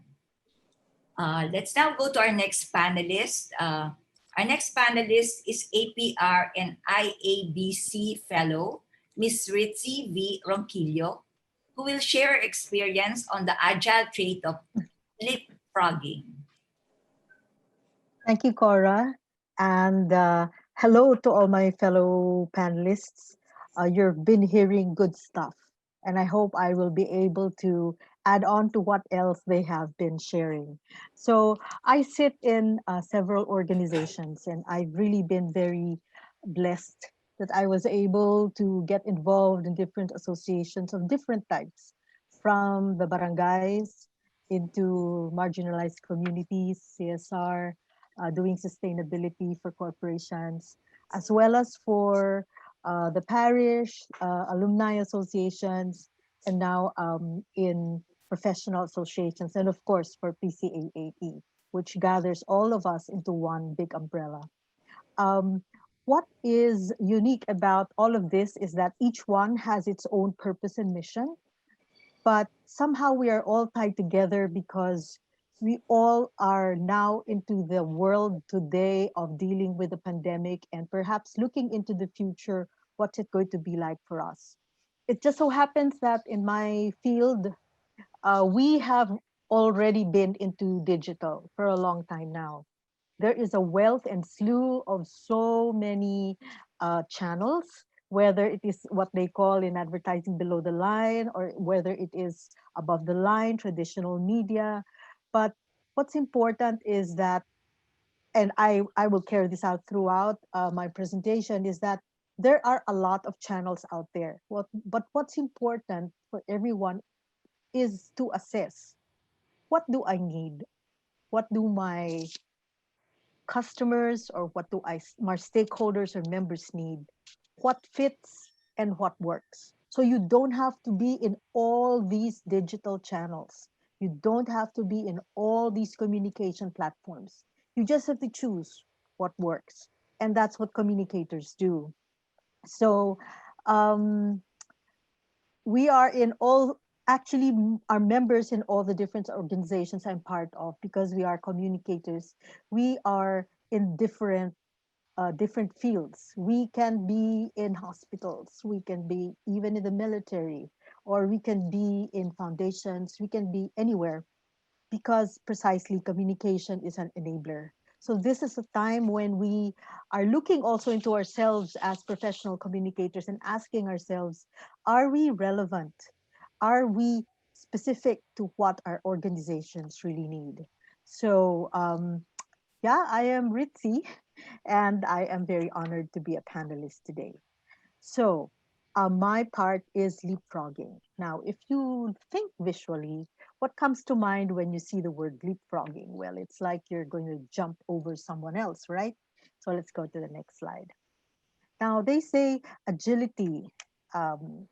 This session, it's been defined as the ability to move quickly and easily. But then again, I have seen how sometimes leaders look at agility as the speed, mainly speed. And I have seen leaders who have been too focused on the speed and are still missing out on the target because precisely they forgot that there is a secret ingredient to being effective as an agile and there as a leader who leapfrogs. It's the people's motivation and the inspiration that we give the people who look up to us that are the secret ingredients.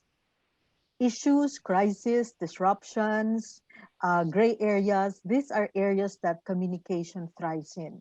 And this is one moment in our lives that communication is rising to the occasion to help define to people what things are, how can we look forward, how can we survive today.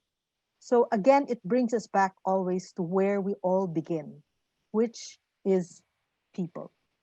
And that's actually getting ahead of my story. So let's go on to leapfrogging. Now, they say leapfrogging is surpassing or overtaking another to move into a leading or a dominant position. Now, getting ahead of the curve is a leader's dream. It's whether it be gaining market share, whether it being the brand of choice, or the most credible association in the field. All that show that there is leader-enabled growth, right? But may I offer, though, the following prerequisites to drive growth, especially in today's times of authenticity. And we often hear now diversity and inclusion. The pandemic has changed us in such a way that what worked then may totally not work anymore. So if you look at this next slide, which I just listed some what I call prerequisites for growth. So for me, it all starts with our core as a leader. And my other panelist colleagues have mentioned this. It's our core as a leader. And I refer, it's very important today for our values and character. Who are we really? What drives us? Who are we when we are pushed against the wall? Because then that will define the type of decisions we will make for our associations. What do we do, especially when no one is watching? And are our values aligned with the organization we are part of and vice versa? So for me, governance, relevance, and viability are my highly recommended pillars as a leader. And this applies to any organization. I use this during my term as president of the Public Relations Society of the Philippines. For me, once integrity, compliance, and ethics builds the trust and credibility of the organization. And then the second is the relevance, meaning how attuned are we to the needs of the members or your stakeholders? Is our is it what we are doing? Is it something that the members truly need? What do the signs of the time really tell us? That's why we do surveys as communicators. We do that a lot. We do focus group discussions. We have the Delphi Oracle. We try to interview people and ask them for feedback. So how do we try to resolve and offer what is relevant? Otherwise, people will not come to us. People will not come to our organization to sign up as members because we do not answer any needs that they have today. And the ability, we can only do so much as long as we have the right resources. So we need that viability, the ability to ensure that our association has what it needs so we can carry out our programs. And there's another element that I think is true. And this is, I think, very important to future-proofing our organization. If I may turn to the next slide. Now, the organization I'm part with, IABC Philippines, or the International Association of Business Communicators here in the Philippines, has an award program that celebrates and recognizes top leaders who are able to achieve what they said they would do, and sometimes not even just achieve, but surpass. Because communication is an essential pillar of their business strategy. It's not an add-on. It's not the press release that you ask your people to make. It is the communicator sits at that C-suite table and gives advice and counsels because that communicator is supposed to see down the road and anticipate the risks and anticipate what could be the impact on all the stakeholders. So also, I have seen CEOs. I've served in companies and associations where CEOs really were able to do this. Number one was, my first example is, I have seen a CEO who, in spite of the fact that his whole organization was very short of sales goals, they were nowhere near the sales targets, which in fact would impact on the EBITDA of the organization. But because he was able to explain, because he took the bull by its horns and was out there and explaining personally to the people with clear key messages, and he was able to chunk the work into achievable, smaller targets, that organization didn't just achieve in record time, it surpassed. And so everyone was happy. Everyone got a bonus in that company because precisely of how he was able to steer the direction from losing to winning. Then there's another example of a CEO who told his secretary, clear my schedule. I am going to every single office of my employees and I will explain to them what is the what is an employee stock ownership program, and why should you even buy into the ownership of your own company. So he went and tirelessly talked to every single person he could talk to, and at the end of the offering period, that company had 98% subscription. And even up to now, employees of that company enjoy the benefits of having invested in a blue chip company. I know because I'm one of those who listened to and subscribed to that program. And it was only because of our leader who said, this will be good for you and your families. This is for your future. Agile leadership, leapfrogging at that, really sees people as ascendant. After all, programs are made by people. New digital programs are programmed and conceived by people. And there is what we call now the Industrial Revolution 5.0 that says man and machines will not be adversarial. Instead, they will work hand in hand to solve problems. We will now adopt cyber platforms as what we are seeing now to solve the human needs. Agile leaders, by their wide experience, see opportunities down the road. And that is now a thriving and hot topic, even globally in conferences. How do you future-proof your organization? These agile leaders, precisely because of their wide experience and their openness, they're able to see down the road and say, I am willing to do this, to look into this area. They see blue ocean. They see unexplored and huge potential in areas where others ignore.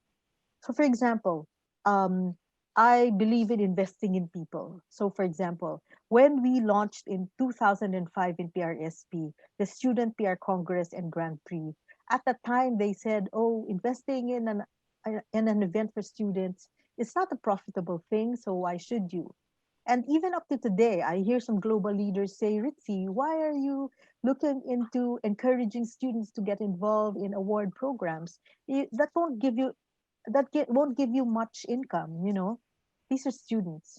Yeah, I said, sure. But you see, you just don't invest now, you invest down the road. So at award programs, my former students tap me on the shoulder now and say, I'm here because I'm a winner. And today in the organizations I'm part of, some of the most hefty sponsorships are coming from entry-level professionals who we mentored, or students who once upon a time were like, no, well, we're not CEOs, but are now driving change in their respective organizations. And because we invested in them, and because we talked to them and told them about this standard of being a professional association person, they are now coming back into the field and being leaders themselves. So, leapfrogging leaders encourage the heart, celebrating little victories, remembering little acts of kindness and dedication, and rewarding this. I remember CEOs who up to now are very cherished by employees because he bothers to know what is their name. It's as simple as that. And so this builds team spirit, sees potential, and mentoring. Now, I'd like to share this in our next slide. This is I call it the thinking process, but this is the outline we use when we make our campaigns in the International Association of Business Communicators. I'm currently chairing the global award program for this, and this is what we use. But if you notice in the outline, actually it's almost like a scientific method. You establish your facts, you establish your research, and then you map out. Marketers are very good in this. You map out who are the people you should reach. So it's like, why are you doing this? For whom? What do you want to achieve? How? And by how much do you want to move the needle? But why is the stakeholder analysis in red? Because to determine what goals you want to do, to determine where you want to move the needle and how you want to do it is determined by who it is that you are targeting. So it's a challenge, because the more you know about who you're reaching out to, the more successful you will be. So the cornerstone actually of all communication with purpose and leaders, agile leaders, those who want to leapfrog know this, know your stakeholders by heart. So, and next slide, please.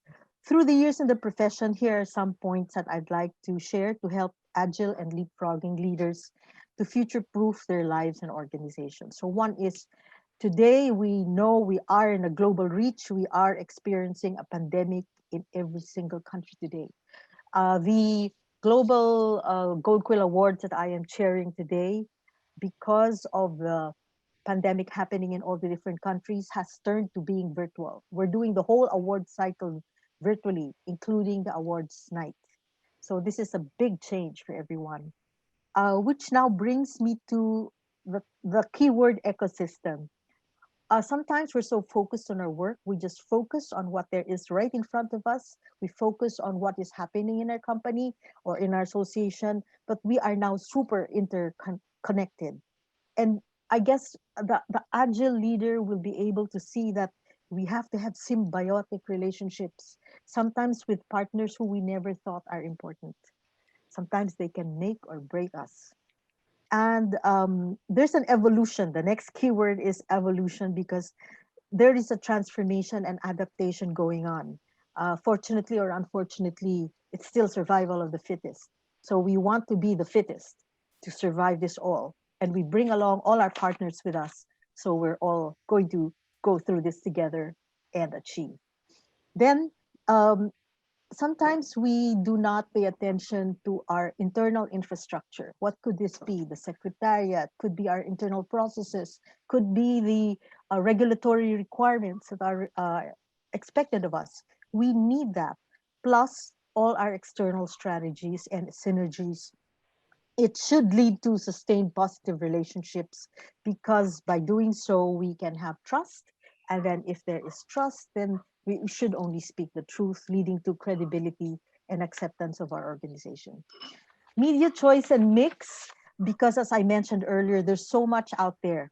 We do not have to use every single digital platform. We just choose what fits, what works, and what we can afford to have.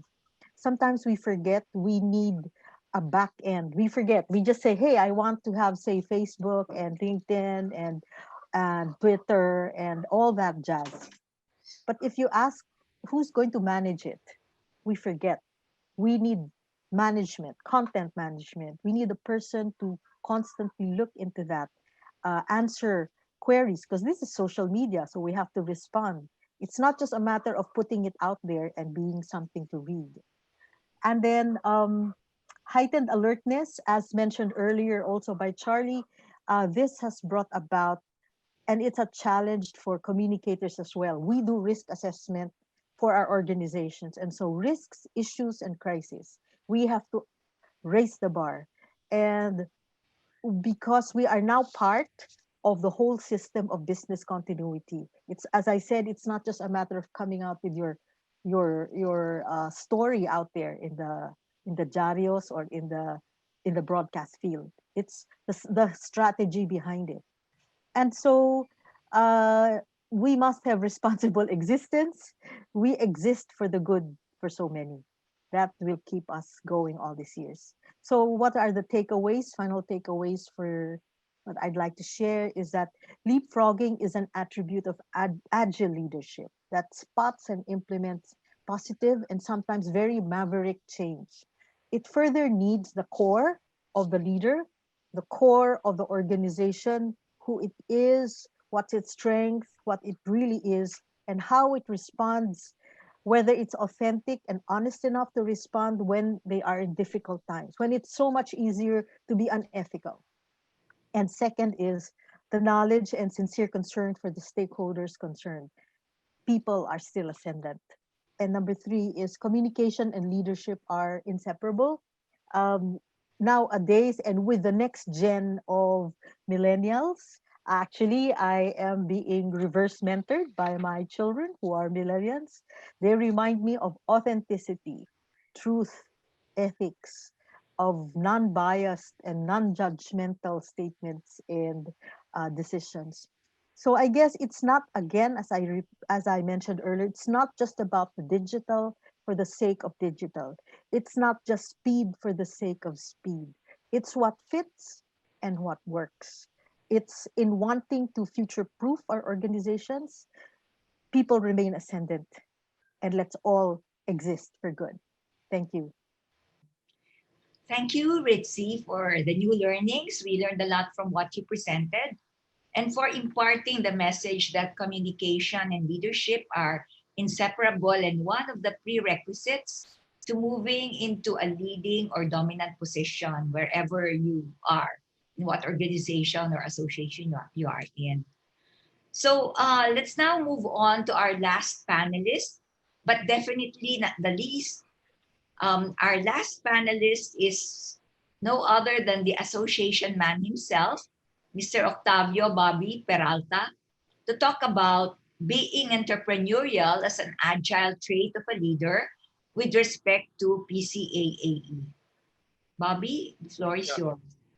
Thank you very much, Cora. Dear summit attendees, friends, fellow panelists, again, good afternoon. And it's been a long 2 days, so just bear with me to tell you the story of PCAAE with regards to the letter E, entrepreneurial in the agile acronym. So I just picked three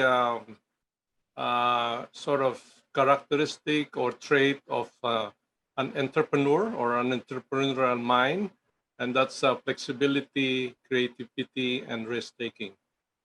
Flexibility is synonymous to adaptability, and that's what Evelyn mentioned about the story of PRA, Philippine Retailers Association, that has adapted to be able to serve their members.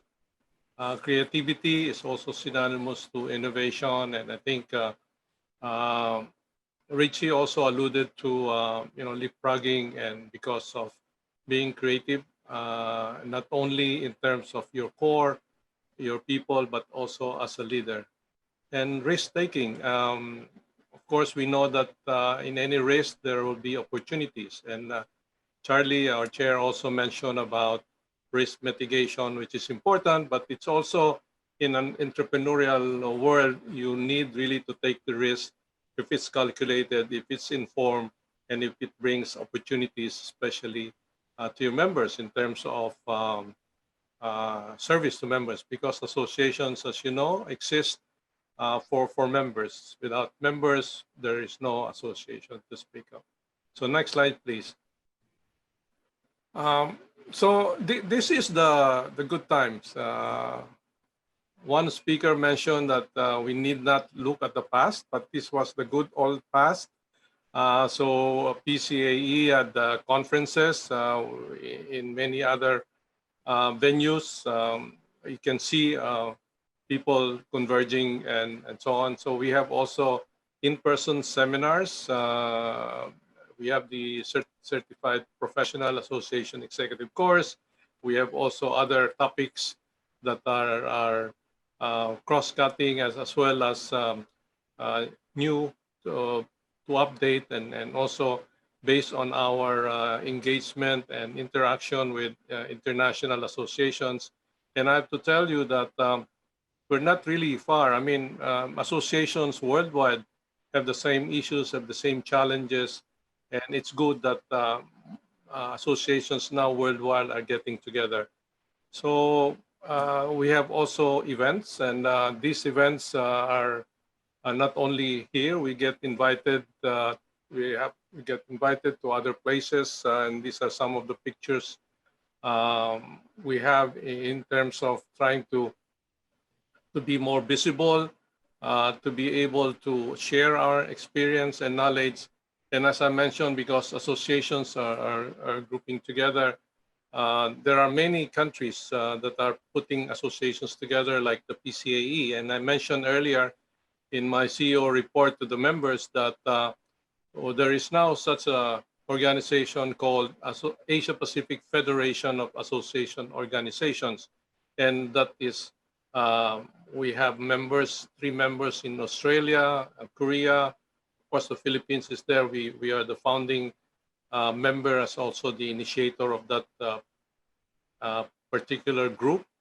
That's Asia Pacific, but there's also Africa, there's also the US, North America, and then Europe also, and Latin America and others. So even in the Middle East with Dubai as the hub. So associations are converging, which is a good thing, I think, so that there's a rich and robust exchange of information, of knowledge sharing, of solving its problem, and of course opportunities to grow together. So next slide, please. So this is what has happened during the COVID time, and I mentioned also earlier that PCAAE has been busier than ever because the world has shrunk, and it's easy now to collaborate, to get invited, to speak, and to form or organize our own webinars.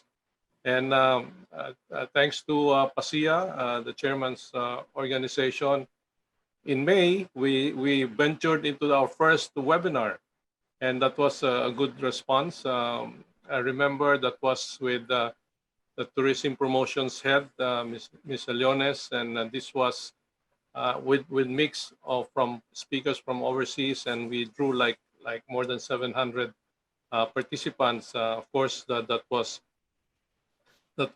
for free, and we also were in Facebook and other social media outlets.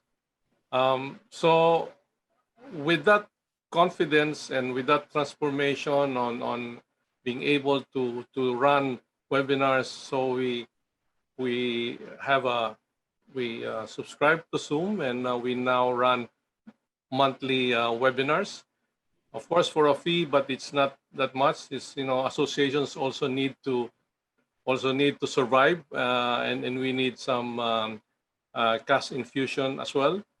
But of course, we also know the members are also in need of information, solutions, their problems, and even just being there and seeing each other and greeting and how they are, and so it was just merely trying to network in a virtual situation. We also did radio broadcast, and that was broadcasted, I think, all over the world, especially in North America and overseas Filipino workers in the Middle East. So that was a good exposure. We did also some pre-recordings in virtual settings, one in Korea for the Union of International Associations. And we also got a lot of invitations in Africa, in North America, and in Europe. So the events that in the earlier slide I show you of being there in person now became e-events or virtual.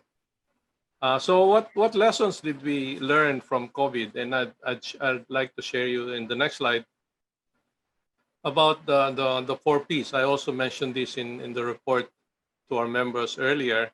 So the first P is just like PRA, just like PASIA, just like other associations, even ADFIAP, really has to pivot to digital. And as Richie mentioned, it's and also Tony mentioned earlier, it's evolution. It's not going to be a revolution. You can get affordable technologies that are available. So affordable and also but usable and user friendly. So not only in terms of engaging with members, but also internally. We have to digitalize our content, and we're hoping to roll out in next year some e-learning courses. And the next P is really on partnership and collaboration, and that has been, I think, one of the cross-cutting issues and good happening that this pandemic brought is really working together, being partners, collaborating in many other activities for the benefit of members, and coupled with digitalization and partnerships is really to upskill people, the staff, and there was some mention about how should staff be able to adapt also in this agile environment. So adapting to technology, some people skills, and we've heard in the earlier panel about how people can also be trained not only the hard skills but also on the soft skills and also on the hard skills. And finally, the last P is really to plan right away for a turnaround and look ahead and see, of course, you cannot plan long term as before, but at least you have a 1-year plan or maybe max 2 years to be able to really see what you're going to do as an association for next year. And I think one of the things that I learned is maybe as early as this year, we should be able to have a calendar of activities already for next year, so that we'll be able to undergo and undertake programs and activities and map it in the calendar, so that we will be able to really announce it earlier, so that people can our members especially would be able to know and really put this in their calendar. And I'd like also to share another from 4 Ps, I go to 3 Ps in the next slide. So what are the essential resources of associations going forward, even before these are needed? So first is talent. We heard in the earlier panel about talent development. And by talent, I really mean about your human resource, members, volunteers, and staff. So it's really critical that human resource is taken care of, not only in the office environment but also on work from home. Make sure that they're okay and supported. And I really personally believe that the organization is only as good as its people, and that's the most important resource in these 3 areas. So the next T is really about technology, and whether we like it or not, whether it's modest or advanced, we really have to invest and embed technology in our own association. And so we have to think in terms of how technology can help our members. And lastly, we need the resources. I call it treasury, but really it's about funding. It's about the revenue generating, and it's also about knowing how to invest. And we've heard earlier that it's good that associations should have reserve funds and use it at this time, so that you don't really also put pressure on your members. So these are the 3 Ts. But if you ask me, first we need talent so that we can generate finance, and by doing so we can afford to have technology. What this? So these are the lessons. These are some changes that I'm saying. But what did not change in PCAE? So the next slide will say, we tell you that our purpose remains the same. Our mission and envision still the same, and that is the focus, and that's the most important part, because we have to know why we exist, and so we can plan and move forward. So just to repeat, the purpose of PCAE is really two things: to advance the association management profession, as well as to make sure that associations are well governed and sustainable. So that is our purpose. That's why we exist. And we do this, and how we do this is by doing our mission, which is to professionalize association leadership, both at the board and management levels, and to accelerate innovation to grow and sustain the organization. So purpose is the why, mission is the what, and how we can achieve our purpose. And of course, our dream, our vision is really our country, Philippines, where associations and other member-serving organizations are professionally governed and managed. And I mentioned that we are now looking at the possibility of making association management as a recognized profession under the Professional Regulation Commission. So this is something in the future, and I hope with that we can really fulfill our dream of professionalizing associations, because associations matter, because associations are big, and because associations help build help in building the country. So we need professionals really running associations so that they can do more. And finally, this will also not change in terms of the last slide, please. This will not change our framework. It's really, we are a facilitator to make sure that work that association board members and executives are really professional in their governance and management. So we facilitate that through training, through networking, through advocacy. And we are also a connector of ideas and also people to inspire leadership within and outside the community. So connection, collaboration is very much part of it, and we're doing that. And finally, we build communities, and this is the core, I think, of an association. It's a community that, when you are in a community, you help each other. In our context, we call it bayanihan. And so, we envision to have a vibrant community, make members and stakeholders more successful in their work so that we can move forward. With that, I end my short presentation. Thank you very much, Cora. Thank you, Bobby, for sharing how PCAAE, with you was its agile leader, coasted through the pandemic, learning from the lessons from COVID, specifically the 4 Ps that entrepreneurs need to gear up for in order to transcend to the new normal, and the essential resources needed for resiliency, guided by PCAAE's purpose, mission, and vision, and its role of facilitator, connector, and community builder under its strategic framework.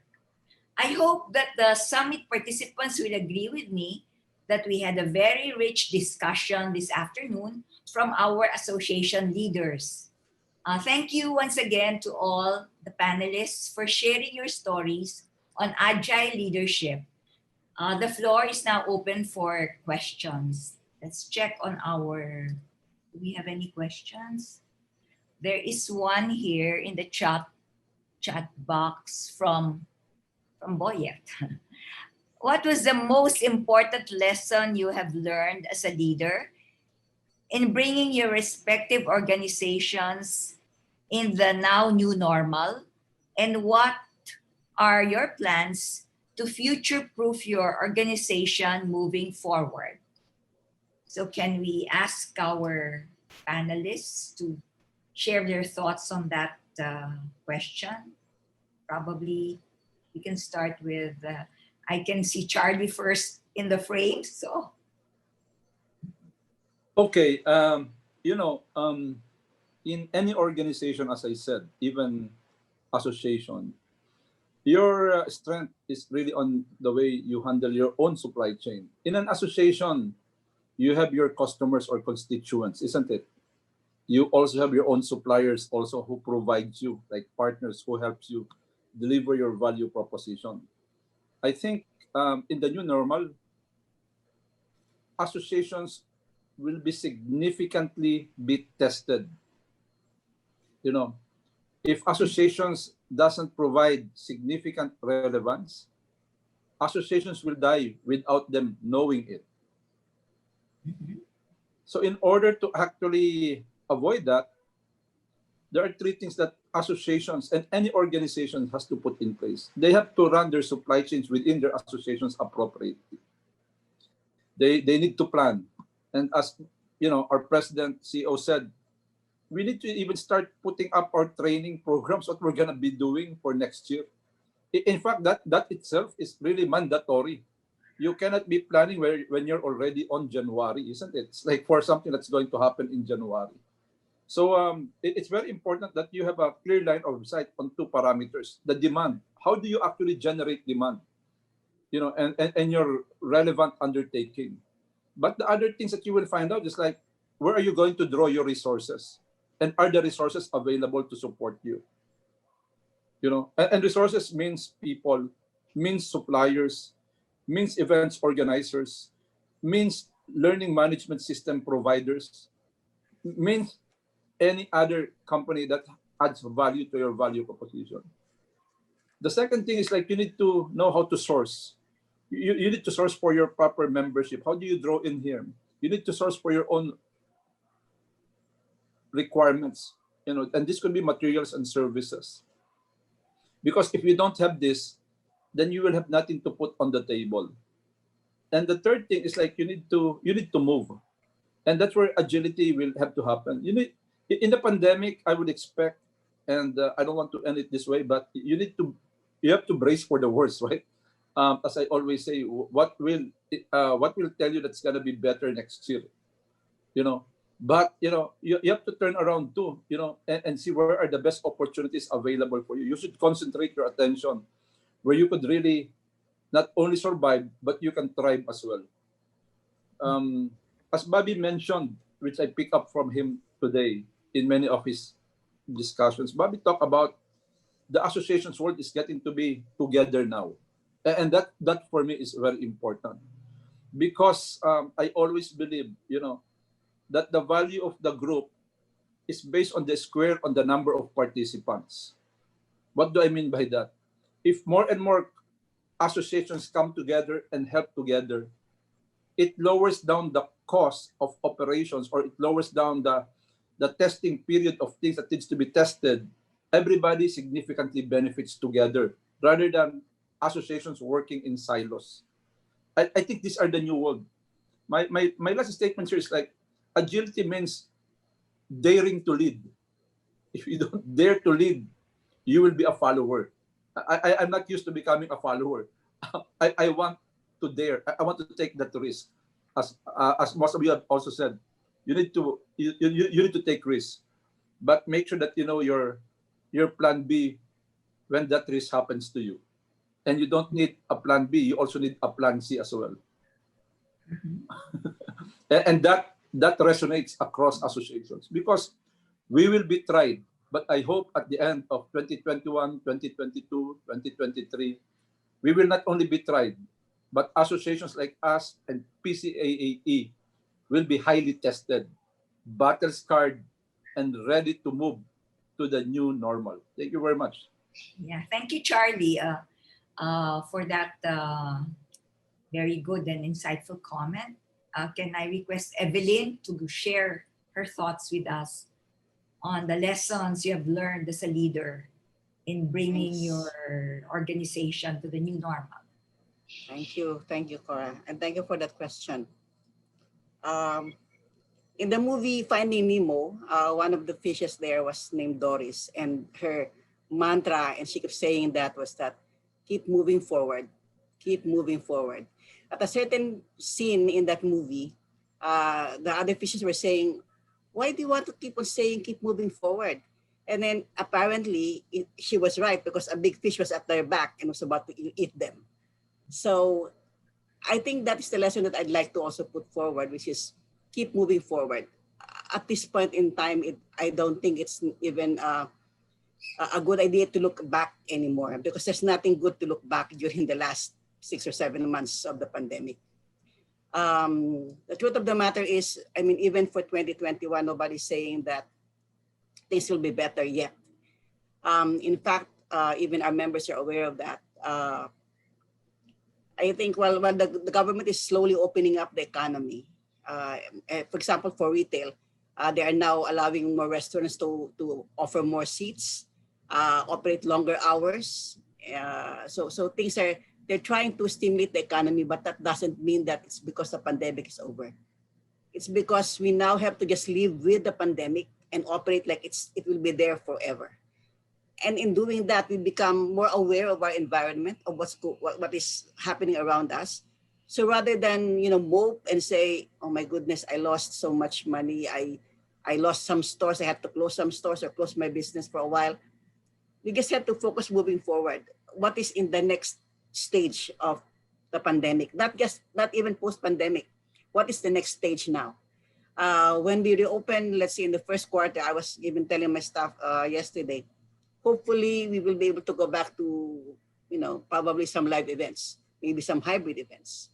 But I'm not putting all my investment in that space, because I think it will be difficult to bring people back to physical locations. There will still be a lot of trauma and a lot of cost involved. In fact, we were told by one of the big event venues was that if the venue that we used to get could accommodate 1,000 people before, they will only allow, I think, 1/3 of that capacity now for the same price, for the same size of room. So for associations, you can just imagine how much expense that would mean to us, right? So moving forward, I think if we're doing well on the digital field, which I think everybody has been able to adapt to, I think that's where we should now focus our efforts as well. Who knows, maybe in 2021, there will be new developments on the digital arena again, not just the Zoom, not just the social media platforms. And since we've already been prepared for that, it would be easier for us to adapt. And for the members of our association as well, moving forward means, okay, the new normal would be people will be wearing masks, people will be wearing face shields. You cannot bring in 50 people inside your store at a certain time. You need to control the number of people coming in, have more sanitizers and all of these things. These are added costs, and they know that. But that would be part of the new normal of doing business in retail, and probably for all other businesses for that matter. So we just have to focus ahead. Let's not look back anymore, and just move and live like the new normal is still the pandemic normal as it is now. And I think doing that, we'll be able to at least breathe, easier, and be more positive in our thinking and in our leading our organizations moving forward. Thank you. Thank you, Evelyn. I like that. I like the moving forward and not looking back, because there's really no use to look back. We just have to adapt to whatever we are faced with right now. I also like what Ritzy mentioned about considering maverick changes. I like the word maverick, because it's something that we should really consider seriously to be able to move forward and face the challenges that we are beset with at this time. So Ritzy, can you please share with us your thoughts on what important lesson you have learned in this new normal? Number one, thank you, Cora, for that, and for Boyet who asked the question. Number one is acceptance. Um, we have to realize that this is what it is today. This, and as Cora mentioned, moving forward, I like that too. And as Charlie mentioned, is already preparing really and preparing for the worst.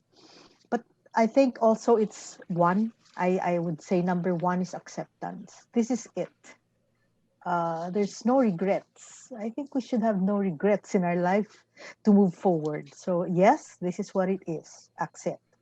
Number two is go back now to your core. Because if you're not sure of what you are, what you can do, what your strength, what you aim to do, and what principled purpose you have, you're going to be lost. You're going to be lost in the midst of all these unexpectedness. So people say disruptions. Yeah, but I hear the word stress all the time. But for me, as a leader, stress is always part of the territory. And we must be able to deal with it. So go back to our core and remind our organizations why we are here, what mission and purpose there is, so that we have a focus, we have a focal point to move forward. Number three is I guess we have to expect the unexpected, and now look at, I'd say, blue ocean, the most, the unexpected, the unexplored, the new trails, and see what we are missing. Sometimes the solutions are in flanks we never looked at. So I'm hearing things even from media friends. They said that, for example, media literacy. Practitioners among the media say, even we have to understand now, being data driven, being basing everything on what data is, because that's where the stories are. And then I hear it also from HR friends that upskilling, and even from educator friends who say that it's time to look at what are the skills that we have, and we move now into the higher, what they call higher level type, meaning critical thinking, analytical thinking, because with the pandemic we are now going to go more into the robotics and into the AI and the internet of things, whereby things that are just the simple off and on, the usual things that we do could be done already by machines. So if that is so, what will we humans be doing? So we should be doing far more complicated things than what the off and on of that robot is going to do. Also, is that I also think that this element of, if you're into stage performing, as a stage performer, you're always supposed to expect the unexpected, meaning you're supposed to have that stage presence. You are prepared, you have rehearsed, you have over rehearsed, and you have done your risk assessment that something could go wrong. But if and when it does, you have to be ready to make that decision on the spot. And somehow it is comforting if you know that your leader is courageous, is prepared, and will inspire you to also be courageous. I think the fourth thing is that to future proof for organizations, aside from, of course, the processes, the strategies, and the tactics and the programs that we have, I think we as leaders have to bring hope. The pandemic, we're hoping, will not be with us forever, just as in the past SARS was around. There was a massive, a big global conference that was happening in Canada at the time. But look, through the years, we have recovered. And so I think that that element of bringing hope, that element of believing that there will be a better world out there if we work together, if we bring together the right bodies, the right organizations and people, I think that's very important. And also, of course, as a communicator, whenever we want to implement a certain change, we first take stock. So we assess, we do our audit, we we do our environmental scan, and we see what's happening out there. And then we ask, where do we want to go? What do we want to achieve? And then we want to close the gap by coming up with programs that make us go from, that's what we call move the needle from here to there.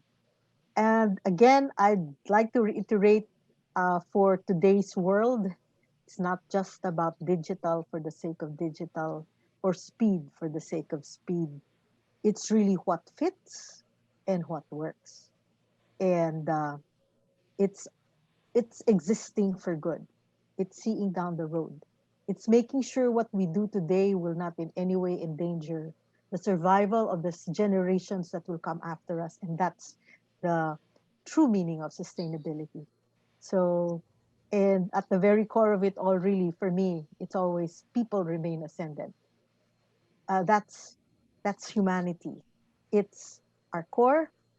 We are in an ecosystem of interrelatedness. It's so crystal clear to us now, such that even our global conferences have to go virtual because we have to consider that in this country, the pandemic level is not so good, and in this one, it is not. Here, it is good. So to level the playing field, we have to go virtual. We are an ecosystem. We listen to each other now. And evolution. Things will always change. Things will always be transformed, but we adapt. I believe we adapt. And I believe leaders must bring that hope and must bring that forward. The only way to future proof our organization is to make it relevant, make sure it's something of integrity. We have the right resources, but we must lead with hope. Thank you, Ritzy.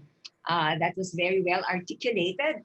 If I were to summarize what you mentioned, probably I can pick up some words like acceptance, innovation anchored on your core, leveling up, partnership, and considering the ecosystem where you are operating in, and working within that ecosystem moving forward. So may I now ask Bobby to share with us his thoughts on the lesson learned and moving forward? My answer to that is rather simple. Well, from my perspective, and it's really some kind of a cliche. It's really back to basics. You know, when we are growing up, we went to school, and our teacher said that, you know, to have a good education, you need 3 R's. I always like acronyms, so 3 R's. So if you remember, that's reading, writing, and arithmetic, right? So if you got reading, writing, and arithmetic, you'll, you know, be able to at least be educated and be good at your work. So in association management, I also have, based on my experience, I also have 3 R's for you. The first R is really about relevance. So you have to be relevant to your members, and that's the very important. Meaning, you know, your services, you're there, etc. You know, relevance.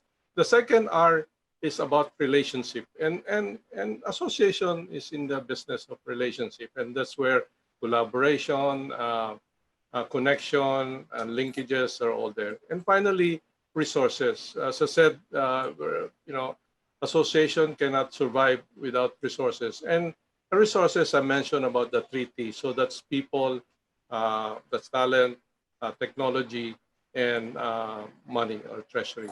So back to basics, whether it's pre-COVID or post-COVID, I think we need, as association leaders, those 3 R's that are important to associations.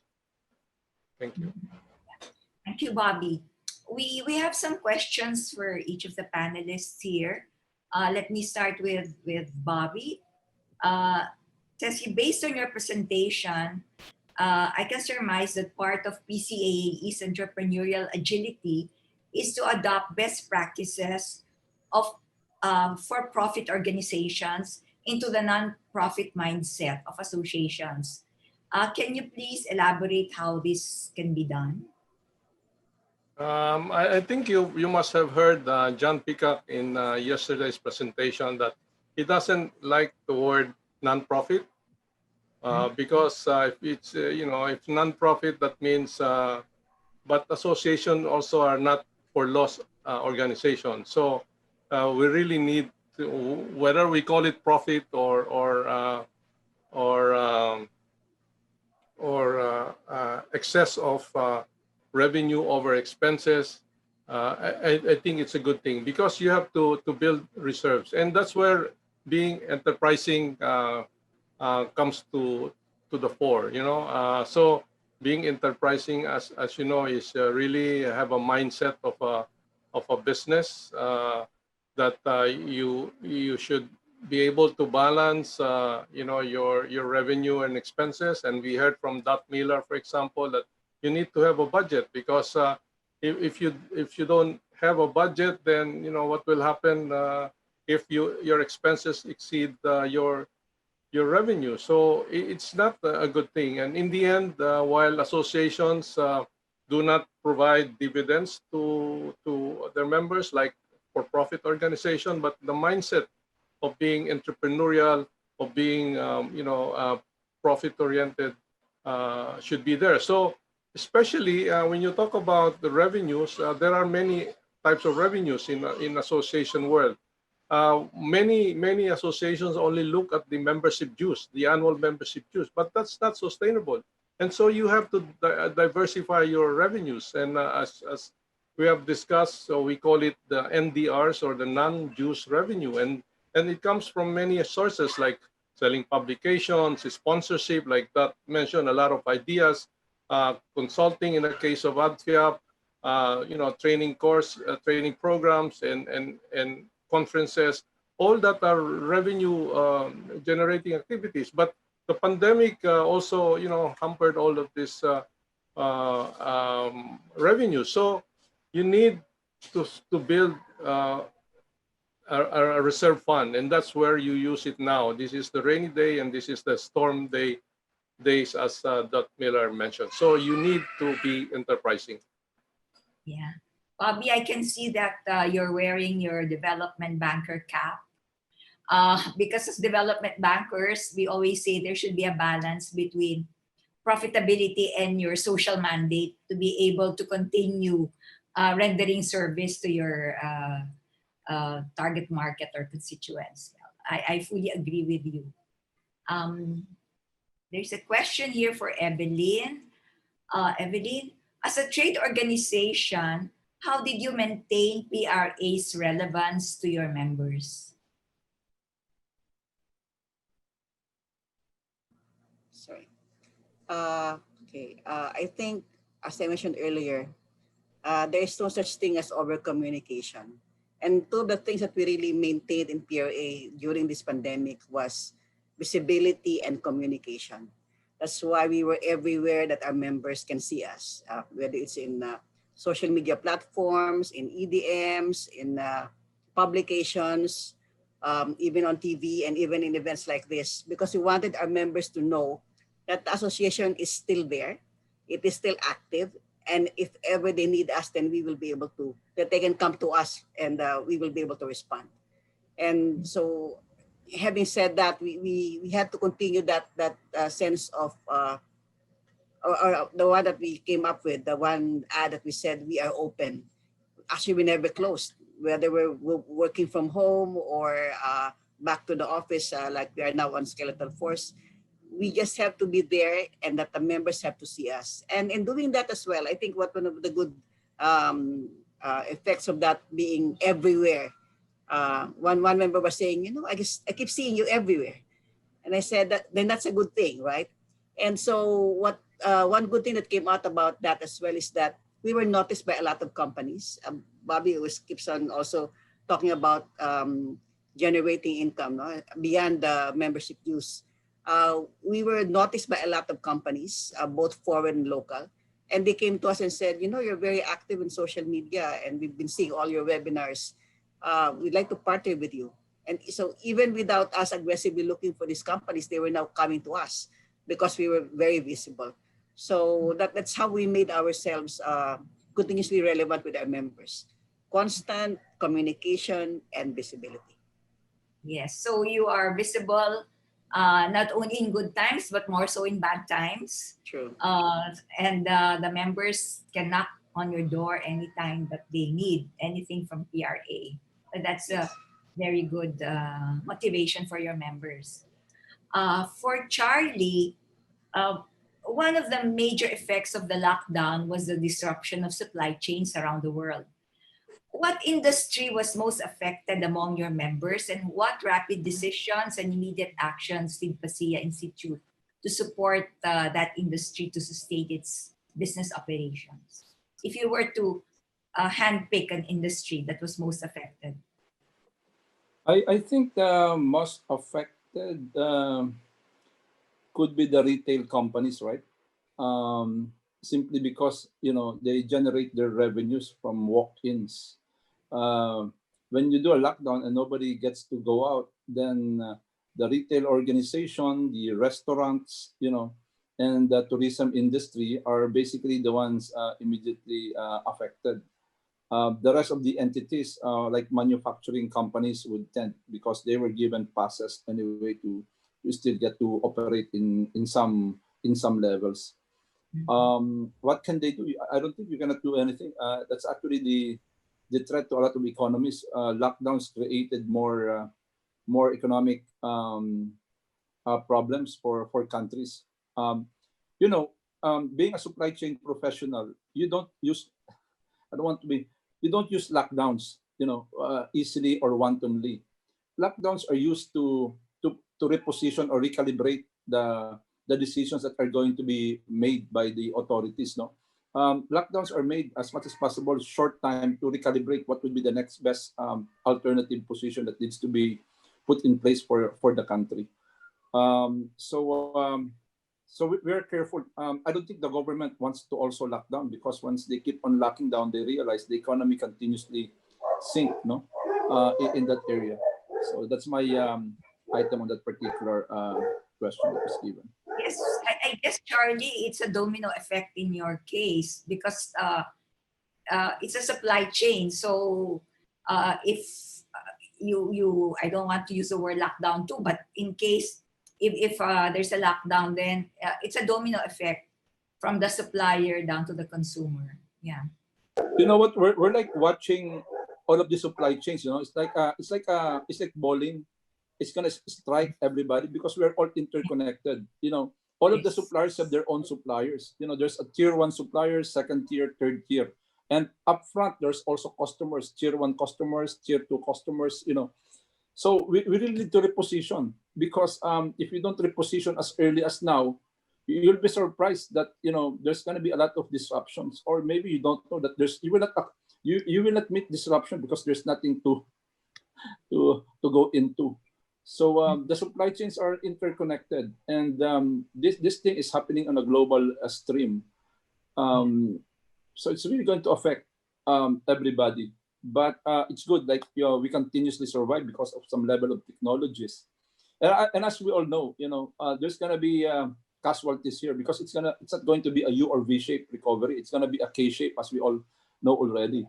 But there are also a lot of industries that are thriving: the healthcare industry, the pharmaceutical industry, the health and wellness industry, the technology industry. So if you are on those certain areas, then there's an opportunity, there's a breath or a new breath of life. But if you are not there, you have to adapt also, so that you can actually marry a few of the core things that you have towards what these survivors and these successful organizations will be in the long run. But I've said we need to watch this very closely, because I normally talk. One of my funds is to talk a lot of CEOs of multinational companies. I maintain a sort of like an old group. I normally check them out, even my previous bosses, and they're spread across the world, and I really get their opinions, and I really value elders' opinions, because they've been through a lot of things already. They know what's going to happen. When these things actually happen. Thank you. For Ritzy, you mentioned in one of your key takeaways that communication and leadership are inseparable. Is there a possibility that a good leader who is not a good communicator can succeed by working through his people, since one of the traits of an agile leader is empowering others. Yes, Cora, that is possible. There are some people who have great thoughts, but they just don't like to say it, or that's not their one of their best attributes. But I think for a leader who knows, that's why I said you should know your core. So you know your strength. If your strength is not in being articulate, then you choose a person or a group of people working for you who can articulate it for you. The thing is, when you do that, you make sure that the person who will articulate it for you, that's why we have spokespersons, should be aligned with your values. Because this person is going to be like your, what is the term we use? He's going to be like you. He's like, if it's not going to be you, that person is you. So the style, the choice of words, the way it's communicated, how frequently, the manner in which it is communicated is very important. So, for example, we have cases where, for example, there was a disaster that happened. So, if the spokesperson does not come across as empathizing with what happened, then it gives the CEO or whoever he is representing a bad name because he does not live up to the expectations of the moment. And he carries the reputation, he carries the character of whoever it is he's representing. That's why communicators are, when they join organizations or associations or companies, it's one of the responsibilities that they must be aligned with what is the way of the organization, and they must reflect that. On the other hand, you reverse that, it's now the leader who has to make the right choice because whoever speaks for him is like him or is him or her. Thank you, Ritzy, for that. To summarize the discussion on what it takes to be an agile association leaders, all the panelists gave examples of how they quickly reacted to the unexpected COVID-19 pandemic to lead their association towards the new normal. Identified responses to sustain business for the long term were digital transformation initiatives, collaboration and partnerships, clear and effective communication, transparency, talent development, strategic thinking, innovation and pioneering activities. And if we were to sketch an ideal agile association leader as described by our panelists, I would say that he is someone who can adapt to an uncertain environment and institute new game-changing strategies with calculated speed through people empowerment, team effort, and buy-in among stakeholders to achieve the organization's vision and goals, no matter how volatile the environment may be under the new normal. That is how I would sketch what everybody described as an agile association leader. With that said, I'm closing this session with the hope that you have learned some insights from our association leaders that you can apply in your respective associations. So I'm giving the floor back to Bobby. Bobby, will you be saying something? Yeah, we're also gonna close the summit, and before that,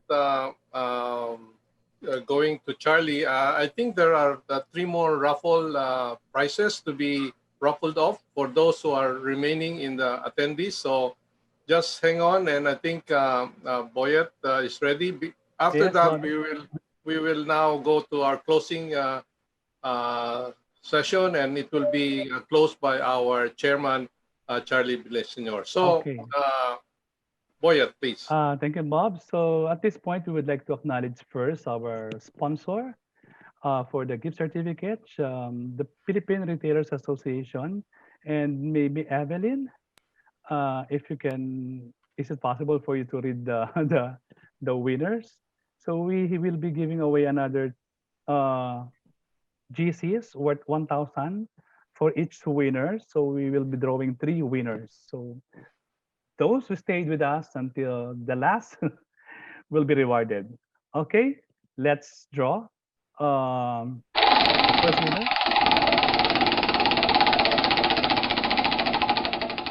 And the lucky Evelyn. It's in the middle. So I Would think you it's like? Bernie Briones. No, no, No, no. no, I think it's The winner Is it is Kat Kat Nanta? Santa. Okay. She's PRA. Okay, so we have the first winner. is she here or? Kat, are you here? Can you please use the chat box just to acknowledge? Oh, she's here. Okay. Okay, let's draw the next winner.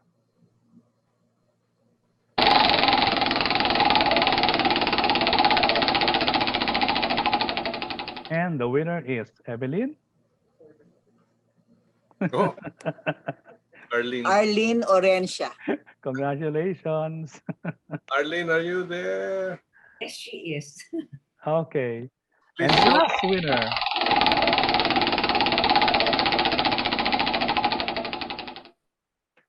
Oh, there you go. Another Arlene. That's another Arlene. Arlene Liberal. Okay, congratulations to Arlene Liberal. Are you here? Online?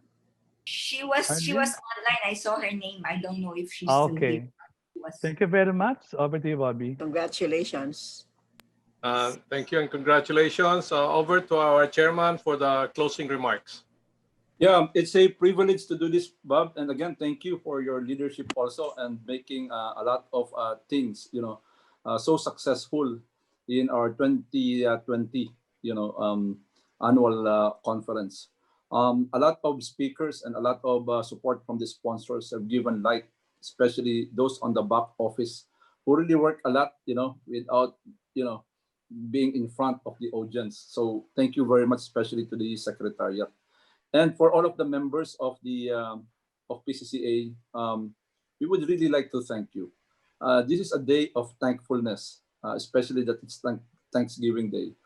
But we have a lot of things to be thankful for, isn't it? The success that we have made here, the fact that we are still doing these things, and the fact we're quite healthy and doing the things that we wanted to do in life. So let's all count our blessings from what we have actually seen, and let's be resilient. Because it's not going to be a walk in the park, come the new year. But I think there's a lot of opportunities and successes that we are going to achieve as a collaborative and consortium of associations coming together. There's a lot of opportunities to innovate as well, to be able to reap the benefits of our hard work. But I think we are now on the edge of really transformation. So I will keep this. Short and sweet. All I can say is thankful so much, and I would say all of our works are intended to be given to our God and to Him. So to God be the glory. Thank you very much. Thank you very much, everybody. Thank you very much. Let's give ourselves a big round of virtual applause. So, Boyet, are we going to have the ceremonial photo again for the closing? Well, if you wish. Why not? Just for the closing. Okay. For the rest of us or for the panel only? Whatever is available, as long as we have a momentous maybe we can photo souvenir. Ask everybody to, everybody wants to join us. It's good, yeah.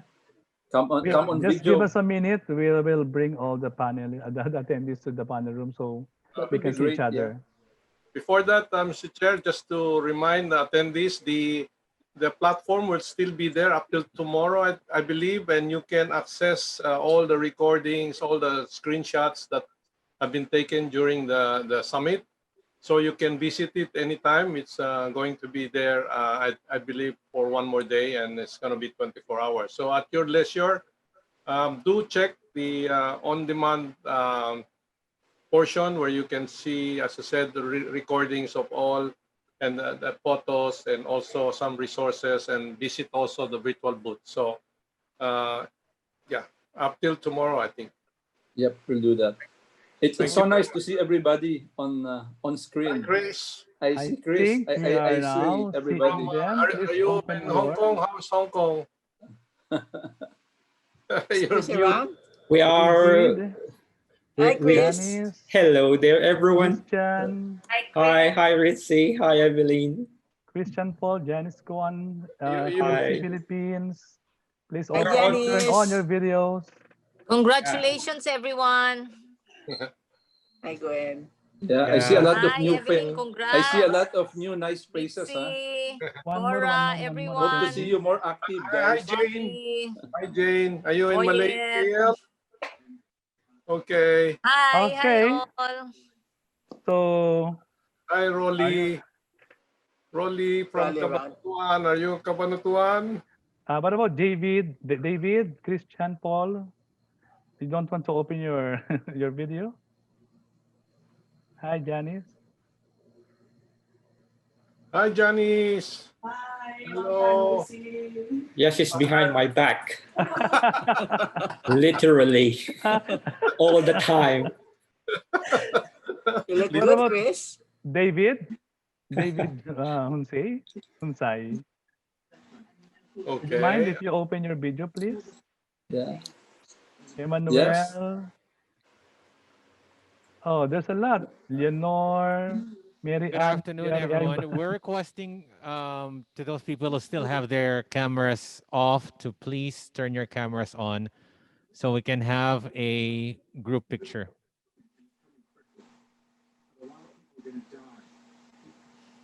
So waiting for 3 more.